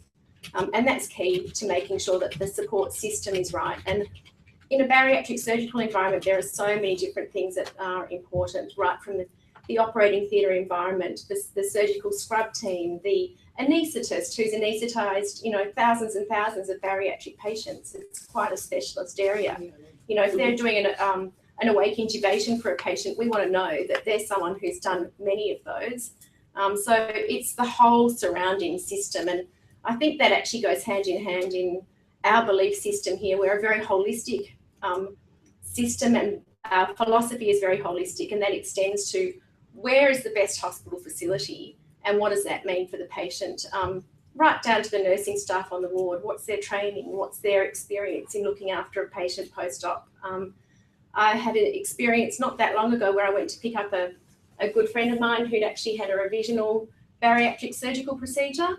So I went to pick her up in Brisbane and see how she was going and check out how they were managed on the ward. And I'm absolutely so impressed with the total management system within the hospital structure. So couldn't be happier with the hospitals we're actually sending patients to. Typically the Orbira balloons we do at Sunnybank because that's where we have the most day surgical access. So, and we don't need such a high level, either high dependency units or ICU departments for something like that procedure. Does that give you a little bit of insight? Yeah, and we tend to think, if you have to travel 1 hour for surgery to have the best facility, best location, best surgeon, then that's absolutely a bonus because it's in your best interests. Other than that, everything else is all here. So all appointments are here for on-site visits. Cooking classes even happen at the back in our boardroom at the moment because we've got the facilities and the numbers to be able to manage it that way. As it gets bigger, we'll probably do it out of a commercial kitchen. But other than that, everything actually happens here. There are 5 consulting rooms down at that end of the suite where the team all tend to have space to run into each other in the corridors. All right, should we move on to the patient stories? Are you ready? Who are we starting with tonight? I think we might start with James. Okay, surprise guest tonight. I'd like to introduce James to you. James has actually had an Orbira intragastric balloon and actually called in just to visit today, and I thought, oh, what a great opportunity. He can come and have a chat to our patients tonight. So I've prepared nothing. But he does have a very exciting story to share, and it's very pertinent and timely to have him up here sharing his amazing achievements tonight. So I'd love to have the opportunity to introduce you and share your story tonight. Thanks for coming along. I'll leave the stage to you. I'm going to drink water first. Who drinks water each day? Yeah. Only 2 people drink water. 3, 4. There will be a test for the people who don't answer any questions. All right, my name's, what's my name? James. Very good. How long have I got to talk? Oh, we'll just cut you off when you get Right, boring. all right, so I'm going to start at the end. How's that? All right, because all the beginning is all boring anyway. It's just about me. when I was depressed, when I was overweight, when I was working 60 hours a week. So that's all boring stuff. So I'll start at the end. I just spent the last month in Europe.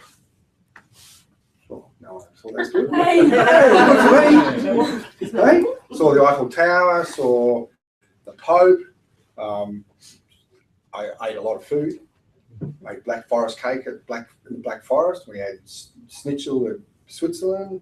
Had beer at the Oktoberfest in Germany. And I came back basically the same weight. And a couple of days later, I'm now back the same weight as I was, so which is awesome because I really thought I'd put on about 10 kilo a month in Europe. I could see everyone going, yeah, that's always happens to me. Yeah. Who has it going, has one meal and puts on 3 kilos? Yeah. Yeah. So do you currently have a balloon in situ? No, that's so I'll go back in time. The balloon I had was been out for 18 months, nearly 15 months or so. So yeah, a while now. So I'm more about what I've done after. So the balloon was 6 months. That was in 2013, beginning of that, and that the time frame after that. Right. So one of the reasons I had the balloon was to lose weight because I got sick of. I wasn't going to buy any more clothes. End of story. I was not going to buy another pair of pants. It just wasn't going to happen. So I tried to lose weight. I tried to eat. I was the best dieter. World champion dieter with no result. Just seemed to get fatter and unhealthier and less motivated. So, and just by chance, I think I was on the internet and I was looking at different things and I saw Vera balloon. Oh, that's interesting. Sort of non-surgical, not going to remove a bit of stomach. But so I came to one of these sessions 2 years ago and found out about it, and then I get a balloon done, which was great. And I lost about 15 kilos in that 6 months. Sounds like a lot, eh? Jesus, it was hard work every day. It was still hard work. I still had to knuckle down. I still had to think about it. So anyway, back to the Europe trip, which was great. Right. So I drank plenty of beer. I ate a lot of cheese, especially in the south of France, which was awesome because cheese is my #1 food. I'm not a big beer drinker, so I drank more beer than I normally did. I ate meals at 9 o'clock at night because we'd go on a boat tour, and then we'd dinner. And I'm going, man, where I was yesterday, it's like 11 o'clock at night. So a time clock was out of whack. So it was quite hard to just try and maintain healthy eating, normal eating, small portions, and eating, and then not going to bed straight after. So they're all habits you need to learn. One thing I was going to say tonight to everybody, I've done it myself. I'll start my diet next week after I go to the party on the weekend. Who said that? I'll wait till Christmas and after that. If you want to lose weight, there is no excuses. If one of those little excuses pops into your head, well, you ain't going to succeed. Or you're going to have to tone it down, not go to the party, or get there late, or stay for an hour instead of 4 hours, or go and stand in the corner with somebody else that's not eating as much. You've got to modify. You've got to find a way to modify your habits. It's as simple as that. So that's the trip to France, and the reason I went to France was I set a goal about 2 years ago when I was overweight, unmotivated. I couldn't even get out of bed. I didn't like going to work. Didn't like talking to my wife. The whole deal. I'm sure I was a real happy person to be around. Right? Always whinging and moaning, and there's always something wrong. You know, people like that. Yeah. It's not fun being like that either. All right. So you might think that weight loss is about eating. It is, but I tell you what, it's here. It's in your head. You've got to work out how you think, how your habits are, and what happens. And that took me a long time to do, to get to the point. But the Vera balloon helped me immensely. I mean, the amount of weight I did lose, I did put on a few kilo afterwards. In the 6 months later, then I got back into the groove again, trying to work out what my food was. But I set a goal 2 years ago to go back and run like I used to run in athletics, and I picked an event. I picked an event that I had a dream of winning a gold medal at the World Surf Lifesaving Titles. So I didn't just bit off a fair bit. Didn't want to just be the best in Gold Coast here or best around the corner or go to the state masters titles. I wanted to go to the world titles and win a gold medal. Everyone's stunned. Yeah, sure. So that was my goal. And I had no idea how I was going to achieve it. But I knew one thing, I had to lose weight. Just lose enough weight so I could actually train. So when I ran, I didn't just keep going. You know what I mean? It was so hard. So I got to that point where I was actually able to train. So I went to the gym, a personal trainer, I did some boxing. I call it, the boxing I did was girls class. So it was the girls, some of those girls hit hard and they were extremely fit. I had to stay away from a few of them because they hurt. But that was a lower class, you know, it was just bare minimum for me to get into. So that was my first sort of couple months doing that. And then I started doing some running, and then I started seeing the dietitians more often. Starting to went back to see a doctor, masseuse, different trainers. I found somebody that already won a gold medal in the race that I wanted to on the Gold Coast. Went and spoke to them. So I got a lot of people to help me to achieve my goals. So the race was in the south of France a month ago, and so I went over there and in my pocket here, I managed to win. No way. A gold medal. That means a lot to me. It means a lot to all my friends. Have a look. So in the end, short story, immense amount of work that I did, but it all started, I couldn't have started it without having the weight loss. And 3 or 4 or 5 years I tried prior to that. The Vera balloon made it happen for me, basically. Got me to the point where I could actually start doing something. I heard some people asking questions, you know, different things. It was hard having the balloon in. It was hard even having a day off work. It was hard the next day afterwards being in hospital. It was hard getting the food. You know, I was only able to eat small portions of food. But I can tell you one thing, you still eat enough food to keep yourself healthy, even if it's 80% reduced of what you used to have. What's your hunger level like? Not hungry. So it assists with hunger? I never was really hungry. It was more that I had to force myself to eat, which was more soft foods and more palatable foods. And the thing mainly for you is your body will work out pretty quick what it needs and how to get it and what type of foods it will eat. Because I definitely found fatty foods, I would just feel sick straight away, and then I didn't want to eat that stuff. Hard to digest foods, I just couldn't eat them, so I didn't eat them. My body just didn't crave for them or nothing. It was fine.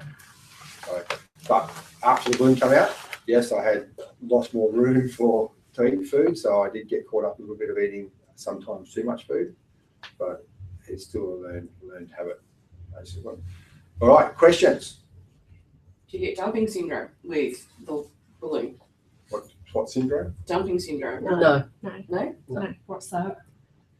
Dumping syndrome is just something that happens usually with a bypass rather than any other procedure. It's where you have high fat or high sugar foods and it just goes straight through, it sort of dumps through and you end up with diarrhea. Oh, okay. No, with the balloon, if anything, it comes back up. You feel full, and you feel, well, you just stop eating. It wasn't easy at the time, but honestly now it was easy. It was an easy way to go. It was. So what type of foods were you restricted in eating? I could eat pretty well anything, just reduced amounts. Just the quantity, portion size. And steak. If you want to, if you really want to eat a steak, you certainly couldn't eat a big steak. But by that time, I was already gone from that to that to that. Mm-hmm. All right. So I wasn't overloading a long time before anyway. If you're eating a steak that's hanging off the plate, well, you're going to get fat. It's just do simple maths. It's as simple as that. Your body cannot process it. It's as simple as that. Or it wouldn't with me anyway. So. And you could do a good gym workout with the balloon? Oh, yeah. No, towards the end, the last 2 or 3 weeks, I could actually feel the balloon. Well, look at that. It was quite funny. I could actually feel the balloon in there, but other than that, wouldn't even know it was there. No idea that was there or anything. We just act normal. And they talked about nausea and that for the first few days post-op. Yeah, I had a bit of nausea. And that settles pretty quickly. Yeah, you just got to sit down. Stop doing what you're doing. You've got to change your life. If you want to lose weight, you've got to change your life in everything. Right, these are tools, they're not the expert. Exactly. Tool, a Very learning true. tool, a helping tool, it can get you going. But it's, yeah, so that's basically it's a tool. Exactly that. Yeah, any more questions? That's pretty short and sweet tonight. Will you stay to the end to answer questions? Yeah, or are you yeah, heading yes. off in a hurry? No, that's fine. Okay. Great story. Love it. So yeah, that's success. Hard to follow after a gold medal. I think also one of the key things with James's success as well is definitely, you know, with a lifestyle modification program with the balloon, committing to actually working with the team and obviously to yourself and having that mindset that you needed to make those changes, but working with the team to support you throughout. I became dietitian a lot. Yeah, good. I mean, saw Warren extra times, and no, I need to talk to someone. Yeah, well done. It was all good. Thank you so All right. much. Thanks very much. Okay, well, you got my gold medal. And I think also it's a very he's had his balloon out for quite some time now and successfully maintaining the weight loss. And I think that's often a question with patients with the balloon because it's a short-term device. What about the weight regain after? And that's why if you actually stick to the whole program, especially the 6 months after the balloon comes out, hopefully that by the end of the 12 months that those new habits will become habits for life. So we know that if we can put you into a system where you're with us for 12 months, we've got more chance of creating that opportunity for successful change for the long term. So great story, and thank you so much, James, for joining us at short notice. Couldn't resist with that gold medal having you along tonight. I'd like to actually now invite Jane to join us. I feel like Jane's part of our family. I think it's just fantastic because she doesn't live far from us, so coming to see us is not that difficult. And I guess for Jane, her key support person in our system has been to work with our bariatric nurse, Michelle Scott, to really help her find or to get her into the green zone whenever she sort of needed a bit of tweaking with her gastric band. And I love having her here as part of our family, and she's got a big role to play at our Christmas party, which I can't wait to see. But tonight she's going to share a little bit of her story about having her gastric band with us. Thank you very much, Jane. Well, I came to one of these sessions last August.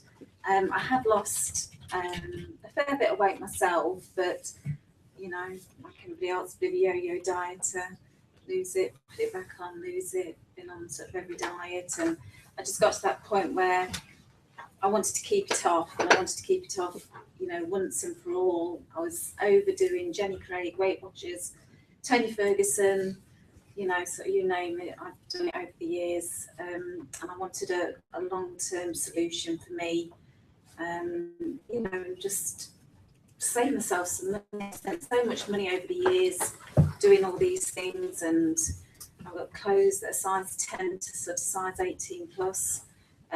So when I came last year, I didn't originally look at the balloon that James had. That's what I'd read up on. I saw the band and I knew that that's what I wanted.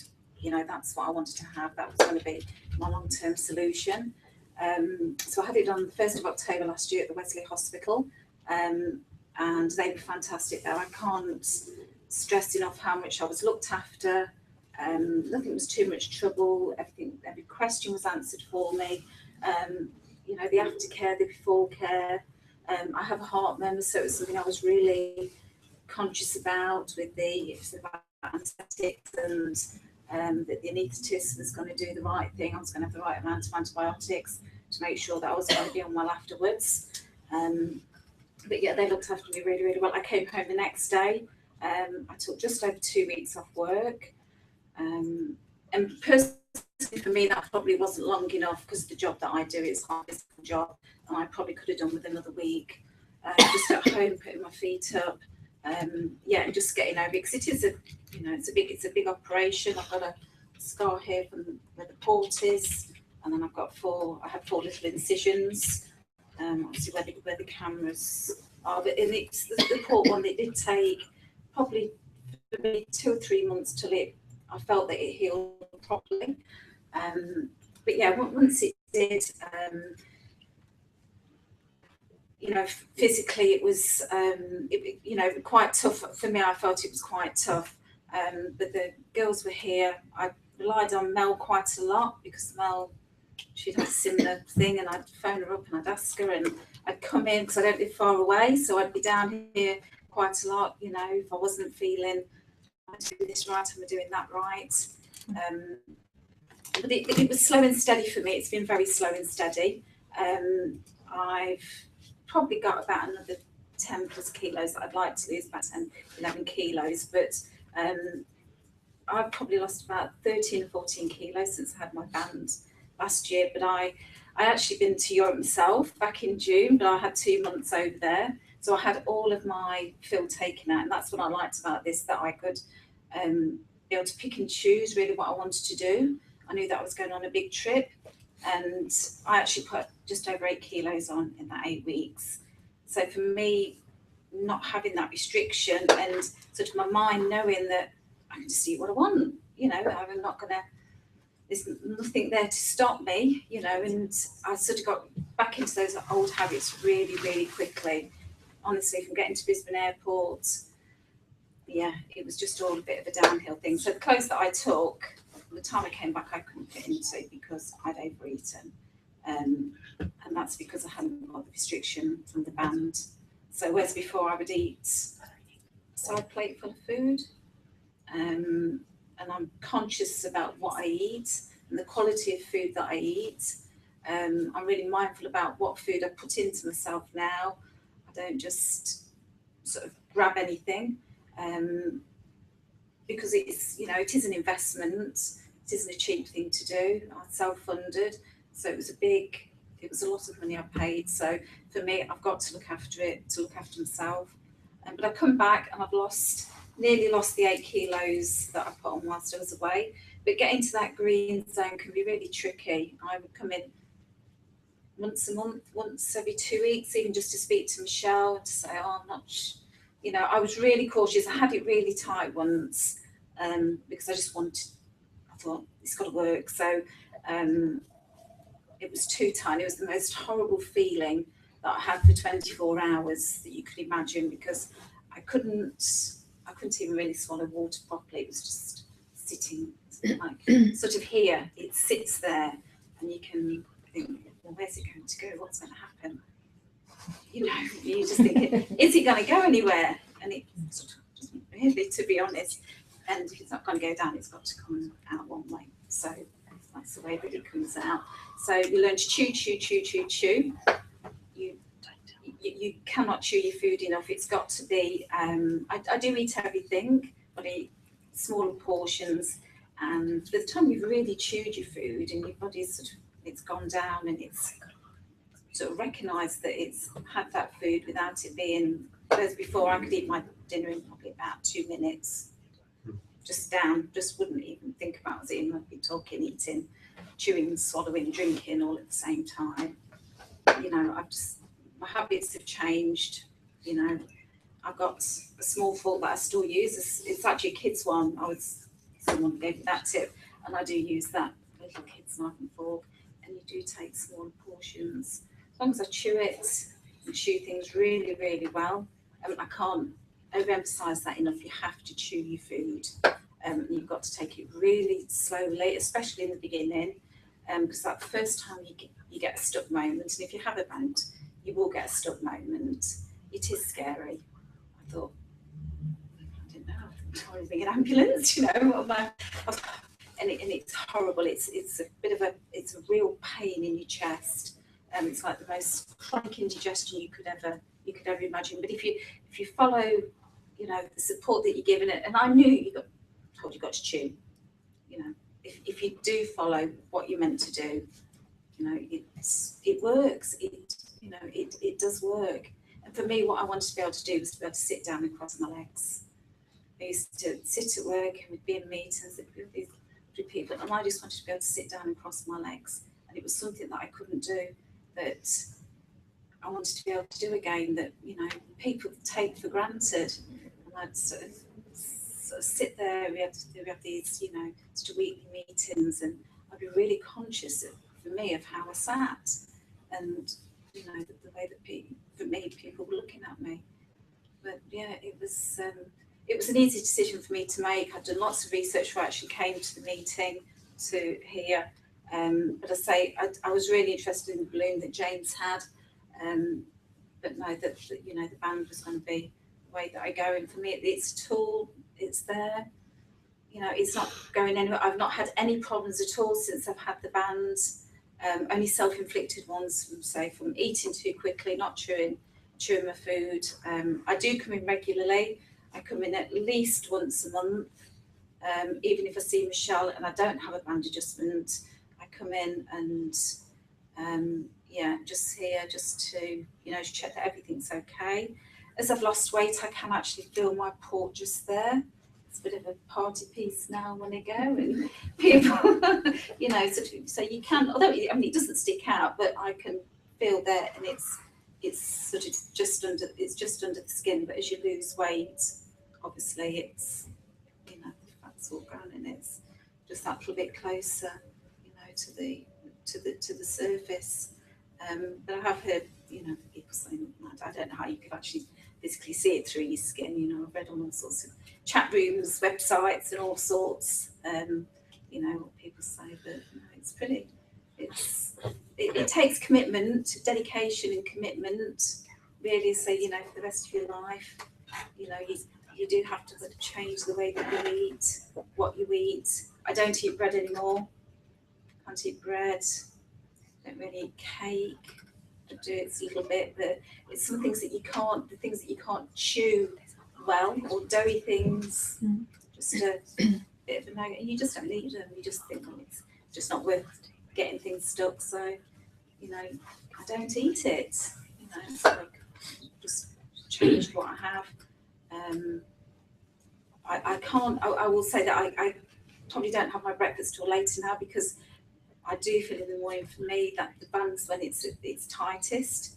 If I do get stressed, the first thing that tightens up is the band. So it's, you know, and you know, you sort of have a drink, and sometimes I do have to come down and just have a little bit taken out. You know, I'll come back to Michelle, I'll just have a bit more, you know, obviously a bit of fill put back in, and it takes 2 seconds. Michelle feels your port, the needle's in, you breathe in, just breathe out again, and that's it. Job done. That's all it takes. It's very easy. And I've actually run 5Ks. That's one thing. I just decided I've got to do some exercise, because that's what slowed my weight loss down. So I wasn't doing any exercise. I just sort of stalled, and I thought I've just got to get off the couch. So I downloaded an app, Couch to 5K, and that was it. I've got a treadmill at home, and I just put some training shoes on, got in the garage, and I just ran. I just thought, look, I've got to do it. You know, I'm a bit of, I don't really like exercise, I've got to be honest, but I thought, look, I've got to do it, because I was hitting this plateau. I wasn't really losing any weight, and I know that I've still got another sort of 10Ks that I want to lose. So and I would never have done that before, because I was just too fat to run. You know, that was my excuse for anything. I didn't want to go out. I was too fat. I've got nothing to wear, so I'm too fat. But yeah, and it just sort of gives your life back a bit. So I would recommend it, absolutely. It is. Well done. Thank you very much, Jane. All right. Next person I'd like to actually call up to share his story is Michael, who has had a sleeve gastrectomy. Oh, I left my. I've forgotten actually. When did you have your sleeve? Whoops. February. So still in your first year following surgery. And your starting weight, you started out at 150 kilos. Your BMI was 44.8 when you started, and you're already down to 31.4. Wow, that's impressive. And I guess one of the key achievements so far for you, Michael, is your reduction in the insulin dose that you're taking. Fantastic. I'll leave you to share your story. Please make Michael welcome. Thank you. I was due 4 months ago. I came to this mid-October meeting last year. So I've changed a bit. As Felicity said, I was 150 odd kilos around about this time last year. And I got to the point where I thought, I'm sort of getting a bit too much. I was buying size 7XL shirts. which are hard to get and expensive. If the guys around, they know what I'm talking about. This one's too big on me, it's a 3XL. So I'm down probably to about an XL shirt. Yeah, I've gone down from so about 7 shirt sizes. Shirt, pants, I've gone down from about 112 to about 92s or 94s or so roughly. So I've lost a fair bit both ways as far as that's concerned. I had this one. I work slowly up. James, I think James, you spoke of mine last year about your. Yeah. So I've heard your story twice. And you know, and I came with an open mind. I didn't know anything. A friend of mine had the gastric sleeve done there, and he'd lost a fair bit of weight fairly quickly. I've gone past you now, so I can complain about that. And I actually thought about the band as well, and just sort of came here, and I didn't really know much about the sleeve. And eventually, that's after some soul searching myself, is the one I decided to do. There's a lot of things about the concept of losing 2/3 of your stomach that you go, yeah, okay, how's this going to work? Yeah, as it's been explained to you exactly what happens. They get machines inside you, dots and everything, which I could say scars, but I don't really want to make you throw up at this stage of the night. But what it does do for you in your life is change it totally. Jane was just talking about certain things she can't have, and things like that. I haven't found that as much as a lot of people. There's one thing I can't eat, and that's white bread. I don't know why. These guys might explain it better, but white bread makes me want to throw up. I don't know why. And I used to love fresh white bread. But I've had 2 slices in 12 months, so in 6 months basically, since February when I had this. Because it just isn't that. I haven't found anything else that I can't eat. But of course, rather than having big platefuls and 2 servings and everything else like that, I have 1 small plateful. That's the difference. I've gone in my office from a group of us, about 5 or 6 of us guys who have lunch together, from the heaviest to the lightest over the past 6 months, which impresses me. I don't know if it impresses them, but I've enjoyed it anyway. So it's something that that I certainly do recommend it. Yes, there's cost involved. Yes, there is some pain. Yes, there is some big changes to your lifestyle. But it's something I think that's really worthwhile for you. I had 2 nights in hospital, another week or so where I was sort of looked after at home by my wife, although the day I came out of hospital, she went into hospital for a night for something totally different. She sort of collapsed with some kidney issues and all that, and so I sort of had to look after her for a while, which wasn't really the plan, but that's the way it worked out. Started on these things before we started that, and after they get a bit of getting used to some different flavours and things like that, but they're all right.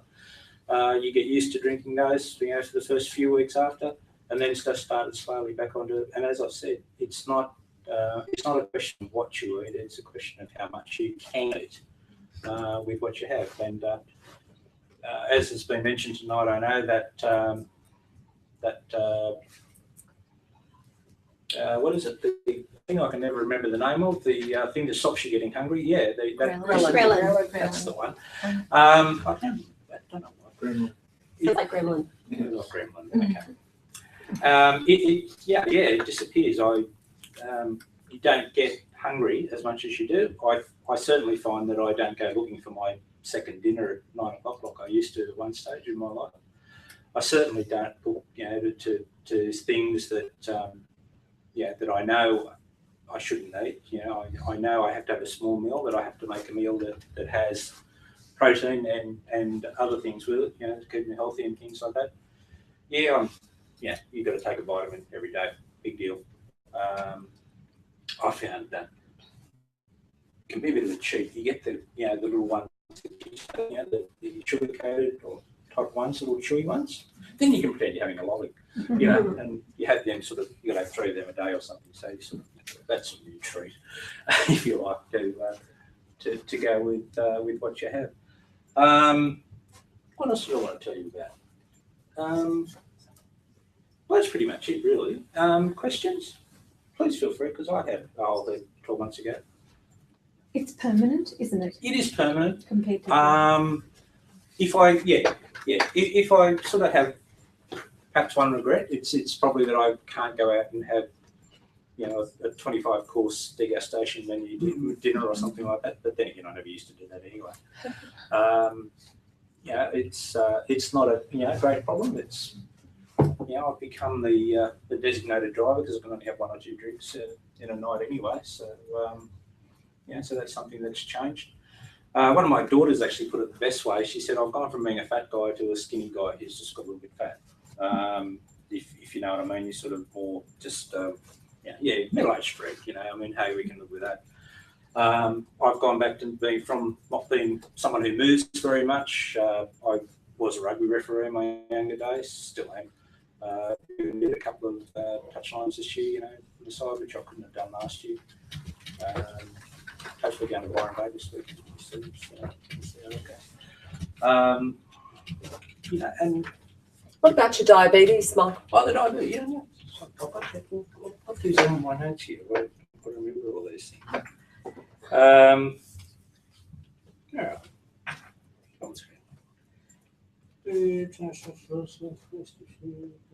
That's right. Going to a personal trainer now and everything. He's sort of certainly got strength up and things like that I never knew I had in me to do, which I certainly would have done 6 months ago. So that's been good. Diabetes has gone from actually having 2 injections of insulin morning and night to no actual direct insulin injections and just tablets and a lot less a dose than what I was taking on those. My wife will tell you the best news of it is I've stopped snoring. Oh, that's awesome. Although she started, so she's sort of in the wars at the moment. She sort of snores. She makes up for mine, I reckon. Yeah. If she had to put up with what I have to put up with now, I don't know why she hasn't. It was years ago. So things like that just makes life easier, makes life simpler to move around, things like that. As James and Jane both said, that there are some adjustments you need to make to your life and your lifestyle. But the good parts more than outweigh the bad parts. What was the bad part? What have been the bad parts? The realisation you can't eat what you want to when you want to is the thing. For our anniversary, which was in July, so that was 5 months after I had it, I went out for a 3-course meal. And fortunately, it was a place where the service was slow, which is most restaurants I know. But it was good because there was a nice break in between the three courses. And I went out deliberately to do that because that was something that we used to do quite often. We don't do it now. One of the hassles about having it is that you can only have sort of about 250 mils or grams of food at a time over about an hour period, which means you can't have your food plus a glass of wine, or a beer or whatever. You've got to sort of juggle it a bit around. So do you ever feel thirsty? No, I don't. James asked before about drinking water. I used to drink heaps of water. I used to drink, probably at least 2 or 3 litres of water a day at work. I'm back to about a litre now, but when I first started, I couldn't swallow it. I couldn't put it in. So, so things like that sort of were a change. No problems with dehydration or anything? No, not really. It's one of the symptoms of, or one of the side effects of diabetes is that you are thirsty all the time. So I think that had a lot to do with it. So with that going and that changing, sort of changes your metabolism a lot. Certainly don't feel as hungry and wanting to eat things that I used to. That's for sure. You get the occasional tummy rumble and things like that, and yeah, I've just eaten too fast or I've just eaten too much. But it certainly stops you from eating, from, as I said, from what I used to eat to what I eat now. I've probably saved a whole lot of money, which means I've got to buy new clothes or anything now. So it's sort of paying things, paying one off against the other. And how did you cope with the pre and that immediate post-op diet? Because that's such a radical departure to these things. What life is like. Yeah, okay. These things, I don't know. I'll give them a plug. These things are great. Yeah, I've done Optifast and I'm ready to eat the person I'm looking at by the time I've done 2 or 3 days. So that's my big concern. Yeah, well, I was. I mean, I don't know because I've never scale big enough to measure myself. When I sort of started, but I reckon I was probably about 154, 155 kilos. The day I had the operation at WLSA weighed me, I was 139. So I lost 15 kilos on that. So I really should have not done this and just kept on those. And you did 2 weeks? Yeah, in 2 weeks, yeah. For that. Afterwards, it was sort of, it was that. They did get a bit boring after a while. I mean, I don't think I'd like to do it for forever, but I mean, the 2 weeks prior and the 2 weeks after, you don't really feel like eating very much at all anyway. You don't feel like, you're not going to hoe into a steak or anything solid in any case. Those up and goes, those little things, they're one of your best friends. To have, things like that. They're the sort of things that you change. It's all part of what you change into. To me, it was a necessary thing to do, and it was something that I thought, well, yeah, I'll do that. I mean, I did on the pre. Shut your ears over there. I did cheat one night. And I just said, look, I've got to have something proper to eat one night. About a week before the surgery. But I mean, hey. Farewell for now. Farewell for now. Yeah, pretty much. But so that was sort of the way that we looked at it. And do you have psychology and dietitian support during that first 2 weeks? Oh, absolutely, yeah. You can have as much as you like, as often as you like. Yeah. Pre-op. Yep. Pre-op. Right. I mean, I came here and spoke to Warren prior to it. We sort of compared because he had a sore elbow and I had a sore elbow, coincidentally. And we sort of talked about that. He's South African, so we could talk about rugby because I think all of his is actually beaten than that here. And yes, you do. You sit down, you go through with that, you go through with the dietitians. I've spoken to Bonnie before, I spoke to Bonnie's predecessor before that too, about what's going to happen and things like that. And they sit down and they talk you through it. It's great. The support, these people over there, fabulous people. So they helped you deal with the food grief. With the food grief, and the grief. Yeah, of losing. grief. Yeah. I mean, that's something that they talk about in all the literature is the food grief that goes on with this. Yeah, it's very true. 100%. Yeah, that It is, and that's something that I'm very conscious about, and I suppose that's what the psychologist will be for as well. Yeah. But I'm someone who does enjoy the gustation meals when I do go travelling and stuff, and I know that just goes out of my life. That just goes out of your life straight away. It does, and actually the degustation meal would probably be good because you'd have lots of little tiny things, and all that. It's part of my, I've got that whole, when I travel, I like to enjoy the culture of the food absolutely. and all the rest of it. So, but I'm not going to be travelling anymore if I get any heavier. No, so, that's where it starts. You've got to balance. You've got to start balancing where you are. You're still going to be able to enjoy it, but you'll savor it differently, and you'll go for the smaller portions rather than the degustation, 36 course menu. It's going to be different. The focus of what you'll enjoy at the time will be different, but you'll still love food. Your love of food and enjoyment and tasting and is not going to change. In fact, it'll just be different focus. And all that sort of stuff. Cool. So, you'll come to our cooking classes then. Those sort of things.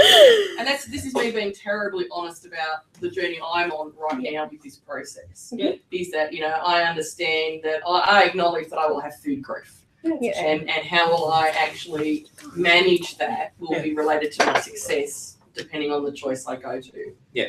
I'm currently doing Optifast right now. Yep. And I'm ready to eat somebody now without salt. No, I understand. So, and I know, and I tell you this is day 2. Yeah. So, it's like, how am I going to manage that with this? When pre-op, I can just go out and do what I like. Yeah. But I know that you've got to focus on the outcome and that at the end. But Oh, look, I mean, everything in life's a challenge, you know. I mean, I think that for most of us in here, you know, that we like food. Who doesn't, you know, and yeah, you are going to have to make changes to your life and to what you've done. But, I'm going to just ask Warren, because he's back in the room now, to see if he can actually add anything to that question. So, Warren, the question that we're discussing now is, how do you handle the food grief? You know, that there's a lot of information in the literature about that the change that patients go through post-operatively when there is a, you know, they feel that they're grieving, or like a lost friend, long lost lover. That they're grieving the loss of food and what they can eat. Well, I think you'll find that most of the grieving process with food is generally in the acute stage. So when there's a lot of restriction and difficulty, particularly with eating, sorry, I'll come up here. With eating, I think what the grieving process is mostly associated with is the diminishing efficacy around eating habits. So, for example, when we look at what we do with food in general, there's a lot of socializing around food. There's a lot of, you know, get-togethers and restaurants and things like that. Everything we do these days involves some form of food. So never pop around to somebody's house without them offering you a cup of tea and a slice of cake or a biscuit or something. And same thing when you go out to eat at restaurants. When you eat, generally what happens is, particularly if you're going to a restaurant, you have an array of choices. So to sit down and go through that menu and look at that menu and say, well, that sounds nice, I'll have some of that. And what happens is, because ghrelin is so involved, so ghrelin is the hormone that's in your stomach and is typically responsible for sending signals to the hypothalamus and onto the brain to remind you when to eat. It's also typically associated with cravings for certain foods. So in that acute stage, because ghrelin takes about 12 to 14 months to reproduce in the stomach, in that acute stage, generally what happens is patients feel they lose that relationship that they have with food. So they lose some of that taste, and they lose some of the typical associations, social associations that they have with food. So I think the grieving process is something that fixes itself with time. It's like anything. Anything that you grieve, you know, in life, time tends to heal that. And you'll find that with eating, because there is that diminished self-efficacy in the acute stage, because you've got intolerances with certain foods, for example. You feel like when you go to restaurants, you don't have all the choices that everybody else has. But over time, you'll find that with your tolerance with food, as it improves, and as you feel, for example, you can maybe put a little bit more on your plate, you'll start to get some of that back again. And then particularly as ghrelin starts to reproduce, you'll also start to get some of those typical associations or cravings that you have for certain, and tastes that you have for certain food. So with regard to the grieving process, it is typically mostly associated with the early part of your journey. Okay, it's like, you know, when if you break your leg and you're in a plaster cast, well, obviously if all your friends and family are going down to the pool, you're going to feel like, well, you can't really do anything. You're not going to be able to jump in that pool at that particular stage. So if you find that isolates you, and you sitting at home and you're not doing anything because you feel that your injury doesn't allow you to get out and do things, the longer you stay in that environment, the more difficult it's going to be for you to get out and go and repair that efficacy. Okay, so with the food, you'll eventually find that what's difficult in the early stages, because it improves with time, you'll start to get some of that back. Sorry, you had a question? I personally can't wait to go through that grieving process. I'm so sick of sitting down and being full to the point that I want to vomit, but I still want to eat. That will be something. So sick of that. That will be something, because well, I mean, depending again which way, I can only talk about the sleeve, but I only go the two. But if you have the sleeve, you can't do that. Yeah. Because but you will be want sick. To? Yeah, sometimes, look, I mean, as I said, sometimes your eyes are bigger than your stomach, particularly now. But yeah, once upon a time, my eyes were never bigger than my stomach. You know, I mean, I could eat whatever I wanted to, you know, the whole works. Now, if I sort of had the same size plateful as I used to have, I'd go through about a third of it, if that, and then stop. And just go, I can. Yeah, you can really feel that you can't have anything else. And if you go more and on and on, it's only going to come back one way. That's right. The sense of fullness is very sudden. It's very it's very quick. So it's a bit like, to kind of give you an imaginary process, if you take a piece of PVC piping, very narrow piping, and start putting some meatballs down in there, eventually it's just going to get to the top. It just really doesn't have that elasticity. So you're going to feel that one extra bite's kind of going to feel like having a whole extra plate of food. Okay, so it's very, very sudden. So if you kind of get to that stage where if we talk about gastric sleep, get to that stage where you feel there's only one bite left on the plate. Should you have it or shouldn't you? Well, the answer is you should, because you probably will. That will probably overdo it. Well, I'm currently doing rapid loss 4 days a week, 3 times a day, and eating sort of Friday to Sunday, because it's easier for me not to eat at all, because I'm always hungry. Just don't eat at all, so maintain energy on Friday to Sunday. I've lost 20 kilos doing this, but it's just not the be-all, it's not the final solution. Not I know that, and it's very, I'm still always hungry, and I really like not to be hungry. Yeah. Look, there's 2 things that could possibly happen, once you've had your procedure. You've got ghrelin, which is the hunger hormone. You've got CKK, which is your full hormone. And if you push the issue with CKK, eventually your body becomes immune to that fullness. Eventually, some people get to a point where they don't feel full. They can just go on and on and on and on. I'm always hungry and I never feel full. Right, exactly. And I've never been, even as a child, I was always like that. Exactly. It's like any, you can keep stretching the rubber band. You can keep going.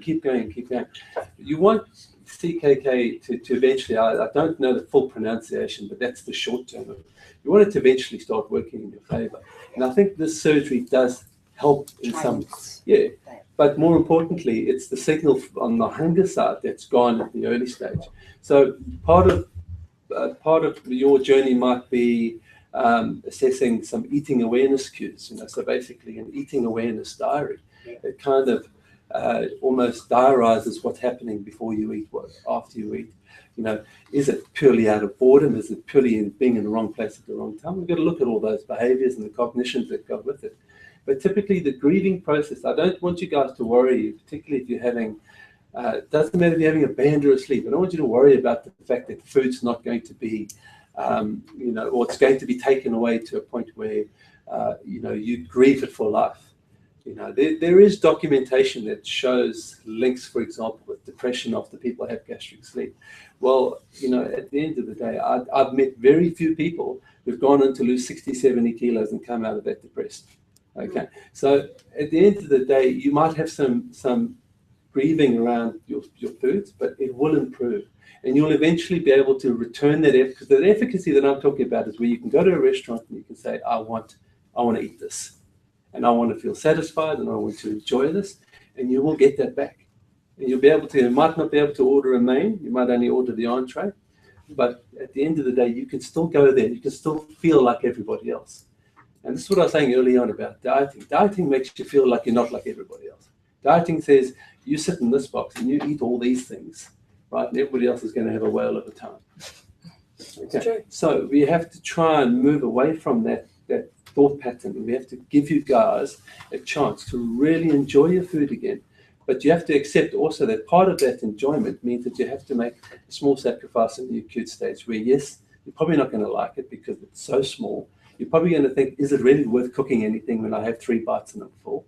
Well, the answer is yes, it is, because you have to teach yourself that that's going to be part of that process. Yeah, it's good if you've got a dog. Big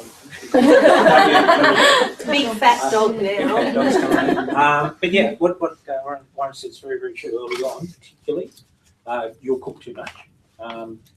My circumstances is unusual because I work in Brisbane during the week and I live with the family in Lismore on the weekend. So I'm basically by myself during the week. So yeah, it really was trial and error stuff to go, well, okay, I can only cook this much, I don't want that, things like that, for it. Whereas at home, I don't really care if I don't eat it all because the vultures that are my children will eat it. So that is a compromise you do have to make, and it's a change that you do have to make. Yeah, look, it's not perfect. As I said, I'd probably like to rather than 2/3, maybe you can only take a half or something like that. I mean, I don't know, maybe there could be adjustments made that way, but hey, that's what's happened. That's the way it works, and as you said, there are adjustments to it early on. You get to like those for a few weeks and things like that, but only for a few weeks. I haven't touched one of those for 3 months, 4 months. I think it was a short-term thing. Yeah, it's certainly a short-term thing. You couldn't live on those for too long. I think those guys over there are bloody killing you for trying. But I mean, but it is something for a few. Physicians try. Oh yeah, so do I. And I mean, I was ready to eat him without salt. We've been cleaning out our garage over the weekend, and I found stuff from when I started in high school. I was 75 kilos in year 7. That's pretty big. And I was a bit fitter. I played football and things like that in those days, but I was certainly, I was never a small child. I'm back under 100 kilos, which I don't remember. For me, I've been, I sat around the 110, 120 mark for a while, and it just slowly crept up over the last 3 or 4 years. So to get back to 100, for me, double digits. Yeah, magic double digits. Magic double digits. Yeah, it's absolutely fantastic. So yes, there were some things that I don't like. There's still a few things that I don't like about it. Sort of get the occasional tummy rumbles in the morning and things like that. But I mean, I've learned to adapt to those. I mean, that's what I was doing there a couple of weeks ago. I was sitting like that and going, "What's that bump in my chest?" And then I realised they're my ribs. I never felt them for 30 years. So. I mean, as I said, it's one of those. And that's a big change, going from a fat person to a thin person. Yeah, it is. Yeah, I mean, as I said, there's always that thin person inside me that I've eaten at some stage. I was trying to get out. Any other questions? I've got one. How many times do you find is the minimum you eat per day? Like, can you get away? I know it's meant to be more meals because they're so small, but if you're in a situation and is it your meals and your snacks? If you can't eat your snacks, how do you? No, I don't. Again, as James said, and Jane said too, that you don't feel all that hungry, and you sometimes forget. Yeah, but eat. like as far as because you're eating such a small portion, are you okay to eat 3 times a day, or do you feel you need to have more? Yeah. More than that? I've got back into, as I said, drinking more water, which does help, I think, to do that. But I don't have a problem, in the morning, like I'll have, whatever for breakfast, cereal or porridge or whatever, and then I'll have, like a muesli bar or something, in mid-morning, and maybe a second one of those, and, and for an afternoon snack, you could do that, or, sneak a packet of twisties or chips or something as well, occasionally. Right, on that note. As soon as I mentioned the twisties. Love twisties. Thank you so much for joining us, and I'm going to stay for a little bit longer if people want to approach you and ask some questions after. Thank you very, very much. Please thank you.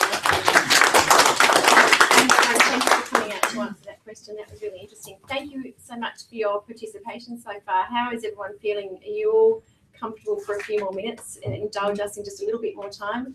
We've taken a little bit longer than we normally would tonight because we've been very lucky to have so many generous people join us to share their stories. And I have to say we're incredibly lucky. None of it's scripted. They say whatever they like. They share their personal story, whatever that might be. And I have to say every single month we're just blown away with new and fascinating and exciting stories to share with people like you in this room. But I can't actually finish tonight without actually introducing you to Melanie. Melanie came to us originally as a patient before she ever started working here. And one of the things that has always been really special and I think also sort of underpins about our team and the philosophy is that when she first started to work here, the job was advertised on Seek and she identified with WLSA as being her place and her home. And that's the way I hope and we would like all patients to feel when they come here. We don't want you all to come and work here, but we hope that you always feel that way when you walk through our doors, that this is your home. So we're lucky to have Melanie here because she's a great resource for you to actually tap into the patient story as well. And we never tire of listening to her, but we'll put the stopwatch on tonight just so that we don't keep you here listening for too much longer, but I'd love for you to hear just some of her story. Please make her welcome. I will keep it short and I'll wrap up. That's my before photo. So I came to a seminar a few years ago. I probably maintained my white head surgery about 3 years ago now, and I was 120 kilos. So I know we talked before about the hard things about after surgery. Well, a few of the hard things for me before surgery was just the things that always sort of stick in my mind, or things I didn't like to admit at the time. I was one of those people, I used to eat through the drive-through because I wouldn't eat all through the day. I was a beauty therapist, so I didn't eat all through the day, but I didn't stop from 3 o'clock till my eyes shut. And I justified it because I didn't eat through the day. I go through the Rappers drive-through. Hallelujah, they made it drive-through. I didn't even have to exercise to get out and get my 2.5 million calorie drink that I had, because I had the biggest drink they had. I had a Grande, it was called, and it was a white chocolate vodka.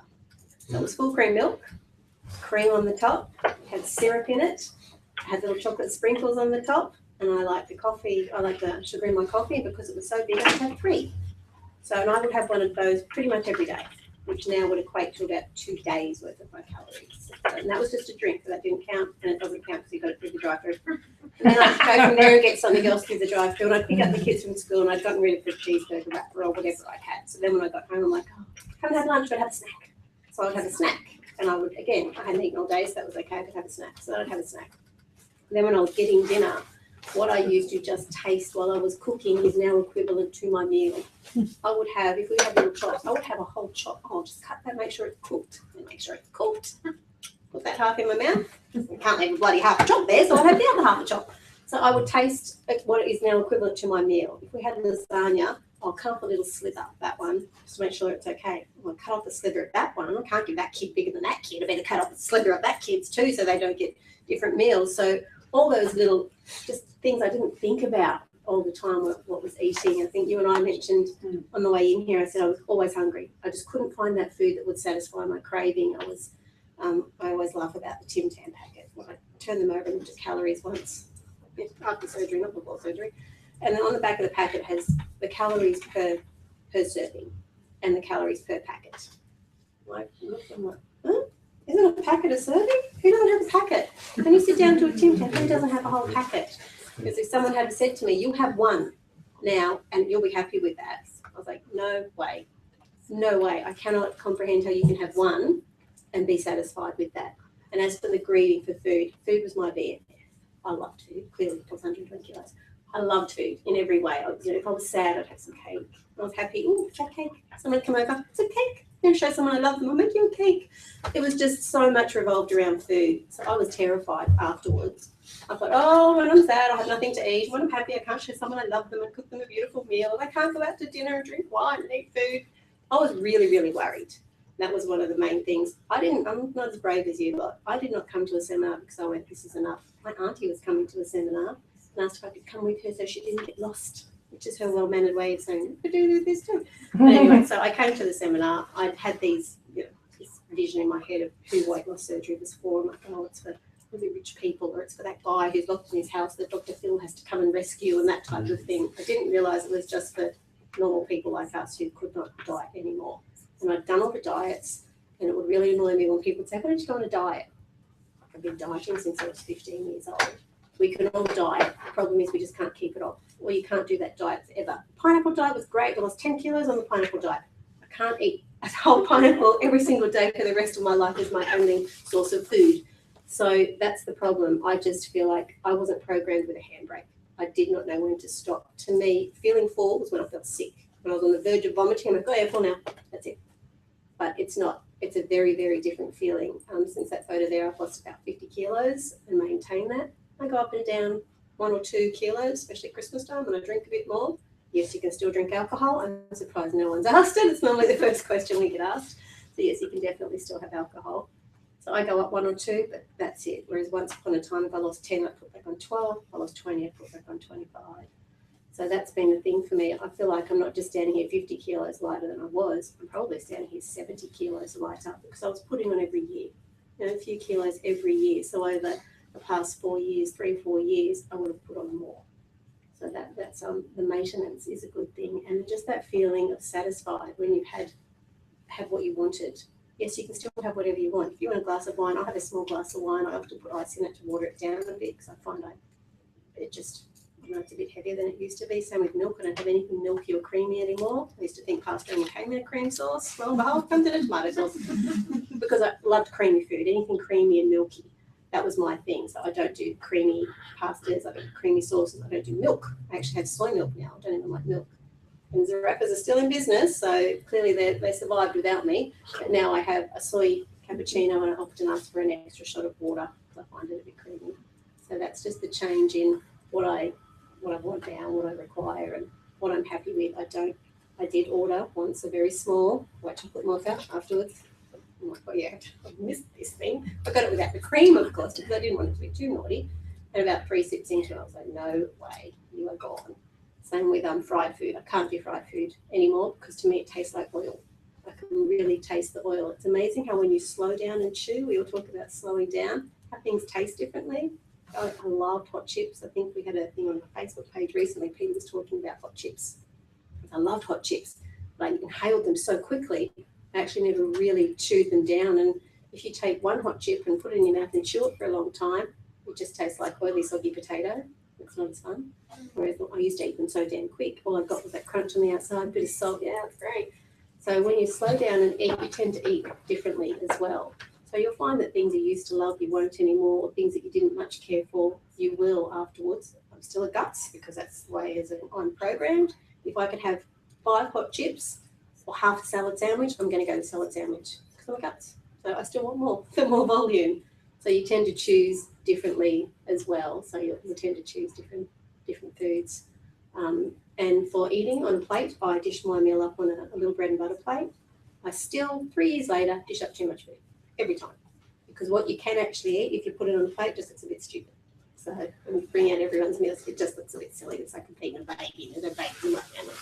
So I tend to put it on a small plate and I just leave it now. That was that thing. I think a lot of us have been programmed by our parents. You have to eat what's on your plate. I used to eat what was on my plate and whatever everyone else was on their plate. If anyone left anything on their plate in my house, it was mine. Straight into my goal. So no food got wasted in my house. I ate it all. Whereas now it's okay. It's okay to leave food on your plate. Even when we go to restaurants, I'll say, was anything wrong with your meal? I'm like, it's lovely, thank you, but I've had enough.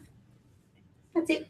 Once upon a time, like, oh, I'm not going to offend the waiter. Nobody cares. I don't know the waiter. So I don't care if they're offended. I don't care if they're, they ask, oh, do you want to take it home? They don't often ask. If they ask if you want to take it home, I'm like, yes, I do. Well, they don't realise that's a whole other meal for me. So as for eating out, I know that worries a lot of people as well. Can you eat out? Can you have a drink? Yes, you can. The way I do it, so I can have a drink and eat. As soon as you get there, I order a drink. Like I said, they often take ages to bring up food. So that's a good half hour. I can have a wine. Everyone decides what they're having. They bring the meal or entrees. I would never have an entree. That gives me even more time. And then you can have your meal. What I do, I order an entree as my main, ask it to come out with the main. So that way I'm still sipping on my wine if people are having entrees. And then when everyone has their meal, I have my entree size meal. Then afterwards, again, if everyone's having dessert, if you're really feeling a bit sassy, you can have another wine. So you can drink and go out. So it's not the end of entertaining, it's not the end of going out to dinner. Well, I think everyone else has sort of covered most of the things. I just wanted to wrap up the basic sort of things. Any other questions? I've had a band and a sleeve, so I can answer both that way. Why both? Yeah. I started with a band. Again, I was a bit like Jane, I'm a control freak. I was like, you're not telling me what I can eat and can't eat. I'm going to have the band so that I can still be in control a little bit there. 2 years into the band, unfortunately, it doesn't happen often, but I got a slippage. I was very, very sick with a really bad bug, not just a normal, really bad bug. And it caused the band to slip a little bit. The reason I didn't have the sleeve to start with was because I wasn't prepared to commit forever. I said, no, I might prefer to be big. I don't want to do that. After living with the band for 2 years, I was thrilled. Yep, I was happy with what I could eat. And I was like, no, sign me up. So I was happy then. I said, no, I'll go to the sleeve.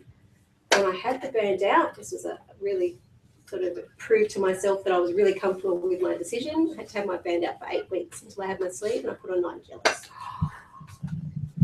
It just showed I knew what to do. Here I was telling other people what to do by this stage, and it just showed no handbrake. I'll dish myself up a little bit of food. That's all I can have. I was starving afterwards, and again, I was eating off other people's plates. I was eating while I was getting dinner. It was those little things. I could have a bigger coffee. Oh, I may as well have my green milk. All those little things that just came back in so quickly. So I feel like I'm not programmed. I admire those people with that willpower, but I'm just not programmed like that. And I proved to myself when I had the band out, I knew what I should have been doing, just couldn't do it. So the sleeve's been the easiest thing. Easiest. I mean, they were both easy. It's just, again, it's just a handbrake. Did you have one out and the other put in at the same time? No, that's why you had to wait 8 weeks. So it was 8 weeks between having the band out to having the sleeve. And as I said, 9 kilos at that time, but very, very comfortable afterwards.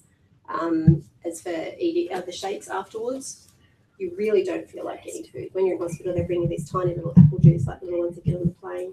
I remember looking at it going, what else are you bringing me? That's all they bought you for your meal. So don't cry. I got a bit sad thinking, oh, she's coming back with something else. So that was for breakfast. They bought me a bottle of water and a little thing of apple juice. So they came back at lunchtime with another one. I was like, oh, I haven't finished the first one. Thanks anyway. I wasn't even halfway through it. So I just certainly didn't want food. I was struggling to sort of either have the fluid content that they wanted you to have, a few ice blocks and things to get in extra fluid, that type of thing. But I didn't want food, not one bit. I went home on a cooking frenzy, but because I love food, I still wanted to be around food. And I cooked for every man and his dog. The family had mountains worth of frozen meals in the freezer, so I still wanted to be around food, which I still do now. I love food and I love cooking, but I had a little bit. Once upon a time when I cooked cupcakes, I always did 2 dozen. So I'd eat so many of the suckers before anyone got home. I didn't want there to just be 4 when they got home. So I'd always cook a double batch so there were a decent amount when people got home. Whereas now I'll cook 1 batch because I'm happy with 1. Sometimes it's not even a whole one. That's where things have changed for me. It's, again, just a handbrake. So it's not a miracle. It's not going to make you get brave. It's not going to get you a better job or make anyone love you more. It's just a tool to help you and use it. Use it to your advantage. Use the people here as well. So that's what it's for. Anything else? Great, thank you. Thank you. You can also get in touch with Melanie via email, phone. Just wanted to point out in the bags that you've got tonight, if you haven't already looked through them, the Swim magazine has some fantastic articles that are about some of our own patients. So take the time when you have the opportunity to go through that. Is anyone here thinking about self-funding their procedure? As in no private health cover? Yep, quite a few. Okay. Just before I close, I will mention to you that we have tonight here with us Chloe Jean from Supercare, and we've actually been using the system for our patients for many years to actually support patients by assisting them with the application process for early release of funds from superannuation to access a bariatric surgery procedure that they would have no other access without that system. So that is a really viable option, and for some people it's the only solution financially. So if that's something that you're thinking about, then you are welcome to chat with Chloe Jean at the end of tonight's seminar, and she can answer maybe some of your questions regarding that process. So yeah, more than happy to answer those questions. Just so that you know, Weight Loss Solutions Australia doesn't actually receive any incentive whatsoever for supporting and endorsing and suggesting that you go through Supercare. Supercare for us, and we've been through this for such a long time, that patients would struggle. There was a lot of anxiety around the application process. And for someone who works full time and they've got to get on the phone to the Department of Human Services every day to chase an application, it became quite a concern and difficult to manage. And so when we were actually contacted and formed the relationship with Supercare, we felt that that was a really perfect process to support patients. It's a little bit like for you, if you're going through that superannuation early release of funds process, having your own personal assistant to guide you, support you and access the funds for you and take away the anxiety and the stress and the time. So probably a really good solution for you to think about. So far, our experience for patients in the first few months that we've had the opportunity to work with Chloe Jean has been pretty seamless, and it's really been fantastic and a great support. So if you have questions, please feel free to speak to Chloe at the end of tonight's seminar. She's actually going to be just down the corridor. There's one of the consulting suites. It's a little bit further down, and you can pop down and see if you've got the time to ask questions now. Otherwise, I'm sure we can hand you some brochures and you can contact her via email as well. All right. I'd love to close off, but firstly would like to thank all of you for joining us tonight. I really appreciate the participation, the questions, and the effort that you've made to be here and to join us, and also to thank all of the online viewers tonight. Thank you so much for participating in our webinar. We'll follow up also with you at a later stage. What we love to do to support and encourage and really, I guess, to congratulate you and make you part of this system, and for us to have an opportunity to work with you, is we generally like to give you something when you come to a seminar as a little bit of a reward. I guess the thing that's worked and been the most successful recently, and because it's close to Christmas, I might just do it again tonight, is that we've a couple of times recently offered an extra year of support to patients at no additional cost. So if that's something that you feel is of benefit to you, and that you feel that having 24 months of aftercare instead of 12 months of aftercare would be worth your while. We know that bariatric surgery is totally going to transform your life. It's from what we get the opportunity to observe every single day of our lives, it's the best investment you'll ever make in yourself and your future. But if we can give you as much support as possible, that's really what we would like to be doing to see you achieve your goals. So we're here if you'd like to make an appointment. Sorry, there is a question. Is that offer available to people online as well? Because some of them are just asking. Okay, if you've stayed and you've watched online for the whole 2.5 hours. And I've put a booking, I've put a little button there they can click to go to actually your booking page. So it's on there for them if they want to. Sure, I'm more than happy to make that offer and extend that to anyone who's watching online tonight as well. Thank you very much, David. I'm assuming the pricing of these, the costing. Yeah, we've got all of the costings available to you. We can give you fee sheets for any of the procedures. But probably the most important thing that I'd encourage you to do tonight is to think about making your first consultation. It's the next big step to take.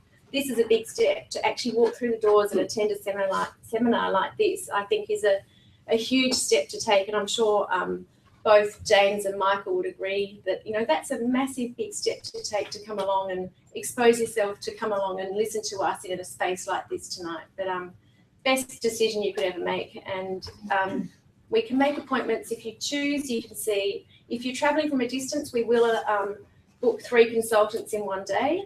But generally, if you can space it out a little bit, it's actually really good to do it that way as well. But happy to help you out with the whole consultation process. Anything else before we finish? Anyone working Saturdays? Anyone working Saturdays? Not at the moment. I do have one psychologist who may choose to work on Saturdays, but the rest of the team tend to work pretty long hours when they're here, and they really they've got families and prefer not to work weekends. So we're a little bit flexible during the week, but yeah, Saturdays at the moment, possibly one psychologist, but not currently. That's going to be very hard for my hobby. I mean, yeah, for someone who like that, I'd probably suggest they've got to take one day off work, to have all of their appointments. You need time off to have surgery anyway. It's one day. It's one day to change your life, to have all of your consultations on one day. So, whether it's an annual leave day or whatever it has to be. No, if you are private, working as a own boss, it's you hard. have no annual leave and things like this. Sure. But yeah, I think you just have to try and find a day, or even a half a day. We consult late at night. So, for example, on a Monday, patients who are restricted, they can come in the afternoon. They can see the dietitian, the psychologist, and the surgeon. This week, I think it was only 2 days ago, we were here till probably 6:30, 7 o'clock at night with a surgeon. That's not uncommon. So we're a little bit flexible like that as well. We'll work it out. Do you need a referral from your doctor before your first consultation? Not necessarily. You can have your first consultations with the dietitian and the psychologist if you choose to do that personal assessment process first, while if you're still thinking about what procedure might be right for you. So you can choose to do it that way, but at the point in time that you need that you do see the surgeon, yes, definitely you do need a letter of referral. That gives us the opportunity also to bulk bill your consultation for that appointment, and it is a health insurance commission requirement that we have a letter of referral. I suppose in that fee sheet that you have a list of itemized the item numbers, so you can check with. Are you for health fund? I with health fund, HCF, my health fund today. I spent over 2 hours waiting online. That they tell me that they don't know, and that any item which I mentioned never heard of that. They never heard of you and things like this. And finally, they are funding 25% above Medicare. Yeah, it's a difficult Right. one when you actually have to investigate your own health fund, because sometimes you can find that you're dealing with someone who may not be able to give you the right information. I have in recent times, I've had a situation where two of us in the office have done health fund checks for the same patient, and the answer was different both times. The first time was he wasn't covered, and then in fact we found out that he was covered. So yeah, it pays to actually I know that investigate. they are covered, but they have no idea how much, what it is, Yeah. and We can tell you, we can help you with that. That's fine. That's not a problem. awesome. We can answer that for you quite easily, and you won't have to spend 2 hours on the phone. Okay. Anything else before we close tonight? Yeah, go ahead. Waiting time? Waiting times. So it varies a little bit. It depends about, first of all, how quickly you can get into your appointments, what your situation is. If you need, most people need typically 2 weeks on a fluid phase diet. So that should be your average turnaround time, at least from the fastest turnaround time from appointment to surgery would be, the minimum would be 2 weeks. If you're in a situation where you want to progress quickly, and you've probably done research for the last couple of years before even coming here tonight. So, if you can have your appointments fairly quickly and you want to make that decision to start your fluid phase diet, then the shortest turnaround time will be 2 weeks. If you're accessing your superannuation, it's a typical turnaround time of minimum 6 weeks before we can actually, from the day you come in to see the surgeon to actually schedule your date for operation. And what are your, what's the schedule over the Christmas period? What are we doing? So we're working right up until Christmas, and then we reopen on the 2nd of January for consulting. And then from the 5th to the 12th, we're operating in that week, fully operational for surgical procedures as well. And there's a really good reason for that. Over that period, we often tend to have people who are in industries that shut down at that time, and they can have the opportunity to have time off, whether they're teachers or in the building sector or whatever it might be. We try to accommodate people at that time of year. So this year, I think we're working right up until about the 23rd of December, and surgery pretty much right up until then. And then 2nd of January is consulting, and the following week there'll be operating and consulting time from the, right through. Does that help? Cool. All right. Thank you so much. We're here to help you now, and look forward to seeing you in the consultation when you come through to meet us. Many thanks.